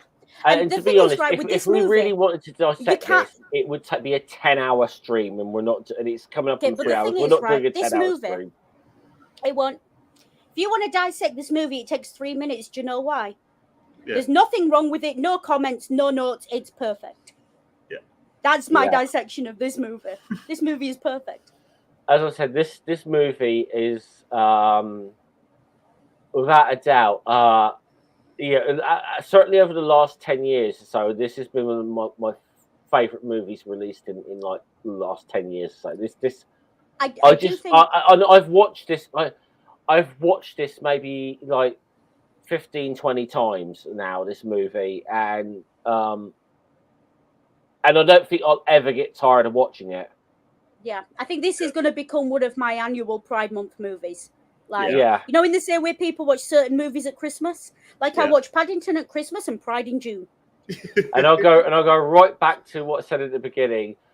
You guys now know why I've been lobbying you to do this movie. To be fair, this was slotted for Pride Month last year. But I was moving, and we went on hiatus. Let's be fair. It's not that you guys didn't want to watch the movie. It's just things got in the way. Yeah. My only slightly negative thing about this movie, and it's not the movie itself, it's this movie in 2014 was a look back at where we'd come from and a hopeful step forward. Like, this movie had hope. Yeah. And I think what is heartbreaking is that we are watching this movie 10 years after it came out, and we are probably in a worse position politically than we were when it came out. And we probably need this movie now more than we needed it 10 years ago. Yeah. So it is an important... And that's not the movie's fault, that's... the movie's fantastic. But that being said... Say Pride were being, reworked, rebooted. I wouldn't want it to be made now. Yeah, if it were made now, it probably would have a lot more of a cynical defeatist tone because politically we're closer, politically and culturally, we're a lot closer to how we were in the 80s than how we were in 2014. And I think Yeah. I'll prime this because I'm going to just let, before I go out for a cigarette, because I'm just going to prime this so Noodle can go in a second. So Noodle can wind me up and watch me go. Yeah, hissy fit incoming. And the thing is, what's so sad about this now, we see this whole thing about how LGBT rights were enshrined within like the Labour Party and as a result of this, and we are now watching Keir Starmer fucking betray every fucking thing that Keir fucking Starmer, right? Keir fucking Starmer. LGBT rights have been enshrined in the Labour Constitution since 1986 as a result of the events in this movie we're discussing. Keir Starmer doesn't want to support trans rights in Britain.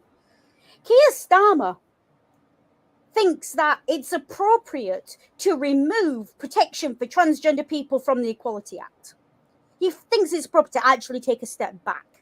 When Scotland voted overwhelmingly to support gender recognition, Keir Starmer didn't say a fucking boo to the Tory party when they nearly caused the fucking the next civil war in the UK over that. Like, Keir Starmer is not a socialist. And I will say that, and this is not me, no true Scotsman, okay? When a man is first of all, he's a fucking sir. He's a fucking sir, a knight of the goddamn realm. Like, an actual, like, fucking royal stooge leading the Workers' Party. The party of the bit, like, excuse me? That was the day the Labour Party died, in my opinion. But then you've got a man who won't be seen at a picket and claims to support the workers. You've got a man who won't stand up for trans rights and claims to support the LGBT community, who won't stand up for the working classes and the people that his party is built on and who are the grassroots of his party. That man, he is, and, you know, I don't use this word lightly, but he's probably more Thatcherite than Blair at this point. Like, if you gave me the option right now, Keir Starmer or Tony Blair as leader of the Labour Party, I'd take Tony Blair because at least I know what the fuck I'm dealing with. Starmer's got no spine. Like, you don't know where Starmer stands one day to the next. Like, I'm not being funny. Like, look, I have very strong political opinions. I stand by them, and I hold them as principles that I am willing to stand and fight for and potentially lay down my life for. And I don't expect everyone to be as radical as I am and as determined as I am in that sense. But as leader of the Labour Party, know what you stand for. Like, I don't care what you stand for. Be Blairite, be Thatcherite, be this, be that, be the other. I don't give a shit. But I should know what you stand for. Like, climb off the fucking fence, pull the splinters out your ass, and stay at a position. Pick a spot. Any spot. Don't forget, at this point, it doesn't matter. Like, you're so close to the Tories, you may as well be one of them. Like, the fuck? Yeah, and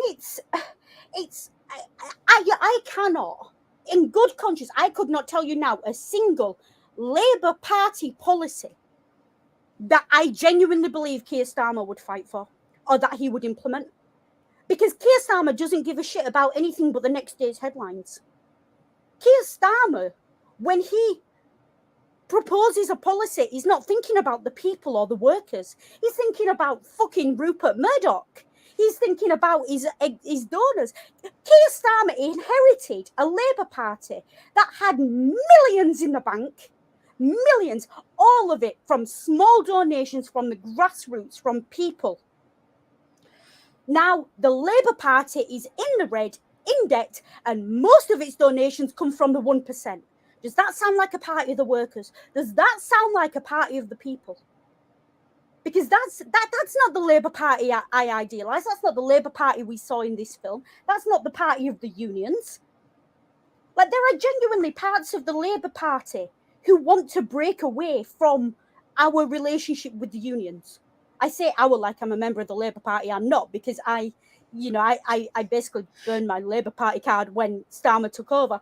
But, like, you want to take the party of the unions and separate it from the... Do you understand that without the unions, there is no Labour Party? Do you understand that? Like, the mentality of these people, it's all about their own careers and their own self-interest, and they no longer give a shit about the man, woman, non-binary person on the street. They no longer care so long as their career and their CV looks good and they get to retire with a decent private pension. They no longer give a shit. And that is why the Tories have been allowed to do what they've done to this country for the last 8 years or 10 years or whatever the fuck it is at this point.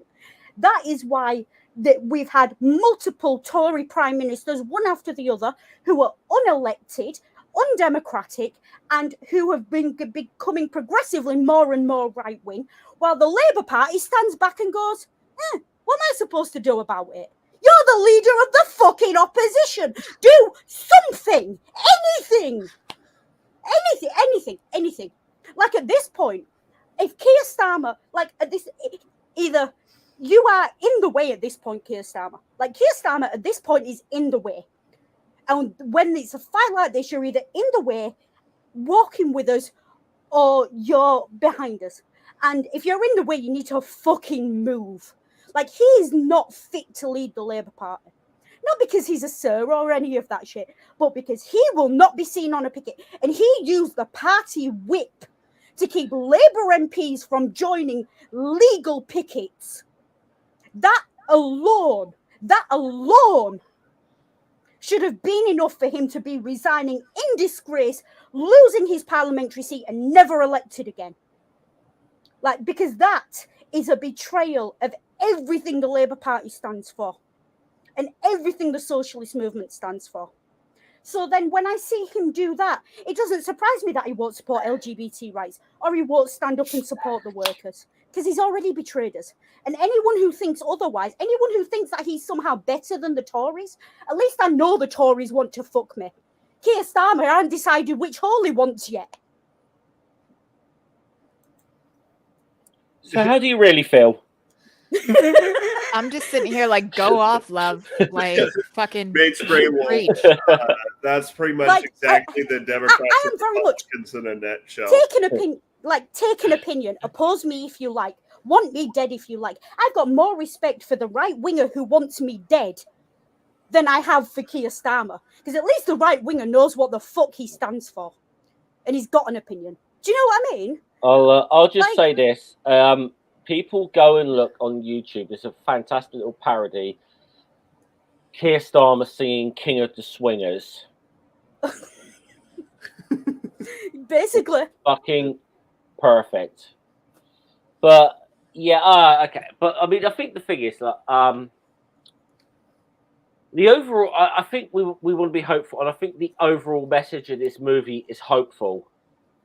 And it shows, and I think what it shows is how, in times of struggle or whatever, how quickly things can be changed, people can change, and and and conceptions that you have or whatever from just being able to humanize people, can change, and I think that's just an overwhelming message of this movie that when you humanize in press groups, when we humanize each other, we realize we got way more in common with each other than we realize, and also that then when we take that and we stand together, we are stronger. Yes. And so I think the hope, even if like we look at the way things have gone recently, it can bum you out because it's fucking depressing at times. It's just kind of knowing that the overwhelming message of this is, when we stand together, we are strong, and we can get shit done. And because I think, because I want to, try and wrap up on a positive, because this movie is such a positive. uplifting movie, and it's meant to be. And like I said, the last thing, I know, Noodle, you were hoping for, are we going to get an encore of Bread and Roses? I said, no, but I think the way we're it going to ended get was some better. Billy Bragg. We're going to get Power of the Union. That is the fucking perfect way for this movie to end. Yeah. And I think for me, this movie, and let me get this out before anyone dives on me, because I know how it's going to sound until I've finished. This movie, for me, conceptually, it's a bit like when it's a bit like when Black Panther came out and people suddenly realized black people can be kings. Or, when movies come out and you've got, Black Aragon, all these things where you're showing young black kids that they can do and be better, and they are just as important as white kids. And for me, this movie in the last 10 years, yes, it was hopeful when it came out, because we were hopeful when it came out. We thought we could ride the storm of Trump and we would just carry on and we would make it and we would survive and we would fight back. And to an extent we have, but not as much as I think we hoped we could. Whereas this film, for me now, has gone from representing that hope that we had, that naivety, to being, look at what's possible. Like, that movie's gone from being a look back and a hope in the future to, wait, there can be a time when socialists and LGBT people march together. Wait, we can support each other regardless of our identity. Like, we can do intersectional politics, and the memory of that, we know we've done it before, so we know we can do it again. That, to me, is what this movie represents now in 2023. That movie is a reminder that as far as things have gone, as bad as things have gotten in the last 10 years, there is still hope that we can get back to there again and then go further. Yeah. Like, we've taken, it was one step forward, 2 steps back. We're in that 2 steps back phase. But after 2 steps back comes another step forward. And we take that step together. Yeah. And that, for me, is what this film came to represent. Yeah, absolutely. Kitty, do you have any final thoughts on the movie and the discussion that we've had? Honestly, I mean, I think that everybody should watch the movie. Again, like, it's been years since I've seen it, so I don't remember like every detail, but like the refresher of sitting here listening to you guys. And it's more than just like the film itself. Like I said, everyone should watch it, but it's like that vibes of, even if someone's not part of your group, it's still good to come together to make a bigger group. Like, tribalism's not going away, so we just need to make sure that we have the biggest tribe so that, all working together, we can force a more egalitarian and better society going forward. Because, rising tide raises all ships, and stronger together are true sentiments. And so the more solidarity we have with people outside of our core tribes, and the bigger we can make our tribe, the better. Yeah. Scummer, any final thoughts? Yeah, again, I said this. I said, like I've said before, you can see now why I lobbied for this and really wanted to do this movie. I'm not going to say it's the perfect movie, but there definitely are scenes in it that are perfect. Bread and Roses is perfect. The march at the end was perfectly done. Yeah. And like I said, the overwhelming theme of this is uplifting. And it gets you in the feels. If I watched this movie. And I've always been a little bit of an activist or whatever, but you get into those things where it's a bit, oh god, whatever. You watch this movie, you want to go out, you want to fight the government again. Fight the power. It gets you in that mood. It is so uplifting. And I just think that, like, the overall message that the things that there's more, the things that divide us are not as you know, there's more. We have more in common with one another at times than we realise, and you know, othering people on things like sexuality or gender or whatever. It's just it's fucking stupid. And but I just like I said, I cannot. Everyone, I'm just gonna say, everyone needs to watch this movie. Yeah, and you know, if if we were only going to cover one, Pride themed, movie for Pride Month, as it turns out this year, this was definitely the one to go. Yeah, Definitely. And with that, I'll move on to shilling.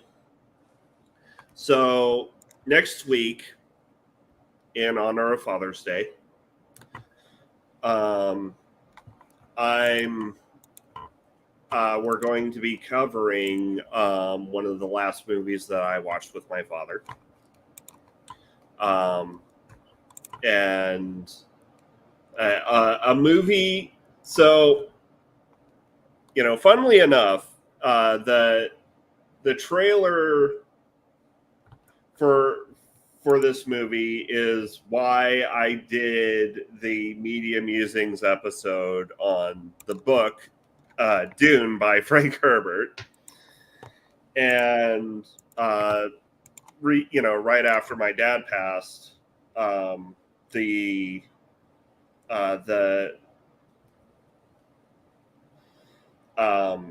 the trailer for part 2 came out, and I ended up spending a couple hours just weeping after watching it. So it's gonna be an experience, and then we're closing off the month with a algorithm sacrifice, because since Indiana Jones and the Dial of Destiny is being released on June 30th, the last Sunday of this month, we will be covering Indiana Jones and the Raiders of the Lost Ark, because fuck Nazis. Because fuck Nazis. I can go with that. Snakes. I can Why vibe with it that. have to be snakes? Yeah. And so, anyways, Scummer, any shilling to do? I've got nothing scheduled at the moment. But as I say, a lot of the time, certain things will happen or whatever, which tend to get me to get on and react about certain things. So you never know when I'm going to pop up. It's a quiet week if we don't see a video from Scummer, I think. We've had some quiet times, but then but then like Ray Comfort decided to be an asshole a couple of weeks ago, and then so I thought I'd comment on that, and then like I said, Atheist Alliance International always seems to do something really fucking stupid. So yeah. And so, Noodle, I know you've got something to shill. 2 things to shill this week. First of all, folks, if you are in the UK and you have had a bereavement due to COVID-19, I am currently running a study in which I'm trying to find the best ways of coping with a bereavement in adverse circumstances. This is UK residents only. If your bereavement happened during one of the lockdowns is really what we're looking for. And you haven't had to access formal mental health support as a result of that. Because what we're looking for is, how did you cope? So how can we help other people cope before they get to that stage? So if you are that person, or you know anyone in that situation who would be willing to have a chat, fill in a questionnaire and have a chat, please send them this link. Please ask them to fill in the questionnaire, and if they are then eligible for interview, I will be in touch. Please ask them to make sure they get their email address right at the end, so I can get in touch if they're there. This will have, I want to be a therapist, so you will be helping me develop ways of helping people cope with bereavement. you will be having an active, positive impact on people going forward. So I know it's a lot to ask anyone to discuss situations like that, but if you have the spoons and you're able to, please do. I would very much appreciate it. Secondly, support your unions. If you see a postie, if you see a train driver, if you see someone else who's striking, if you see a nurse, if you see a junior doctor, let them know you support them. Even if you can't support them monetarily, let them know you're with them. You know, even if you're just walking past and you raise a fist, they'll know, they'll understand. Yeah. Support your unions, because together we rise. Yeah. Tip your postie at Christmas. Yeah, tip your postie at Christmas. Just say. Do tip your postie at Christmas. And I'm not saying that for selfish reasons. And your bin men. But yeah, those are my 2 shills for this week. Yeah. Kitty, anything? I've just been fucking around on TikTok, so I mean that's really all I've been doing lately. But I would say that this month, you know, if you have a couple of bucks, like toss them to the Trevor Project, you know, like help queer kids, because honestly, like the number of homeless children is rising substantially, and it's because they've been kicked out by their homophobic or transphobic family members, and they're doing good work trying to protect, you know, some of the most fragile people, you know, in our society. So if you can, please, you know, toss them a couple of bucks. If not, you know, that's fine. Like, everybody's struggling right now. But if you're looking for a worthy cause for Pride Month, I would say the Trevor Project. Yep. And with that, we'll go to so finally, you know, so Noodle's study has a link in the chat. I will put it in the description once we're off air, because I can't edit the description while we're broadcasting. Which is so lame. It's so lame. Yeah. So lame. And remember, so next week we are discussing Denis Villeneuve's Dune Part 1. And then we're finishing off with Indiana Jones and the Raiders of the Lost Ark. And then July is going to be catch-up month, so it's going to be a bit of a mixed bag. Cool. Real quick, just because there was a lot of heavy stuff in this, something that I think that you might appreciate, the meme of one of the sandworms, and it's every like autumn, it's like he who controls this pumpkin spice controls the white girls. Yeah. Just a little levity, because like there were some heavy things discussed here, and I want everyone to leave with a smile, you know? Yeah. And with that, we'll move to our taglines. Kitty, do you have a tagline? Fucking fuck the establishment and like fight together. Noodle? Take care, be good, and if you can't be good, remember, carry a union card. I don't really do taglines, as you know, but I hope you enjoyed this show. And all of us in here in Swansea, we're all going in Breedy Visas. We're all off to Swansea to have a massive les off. Yeah. Yeah. And remember, the purpose of a storyteller is not to tell you what to think, but to give you questions to think on. Too often, we forget that. Absolutely.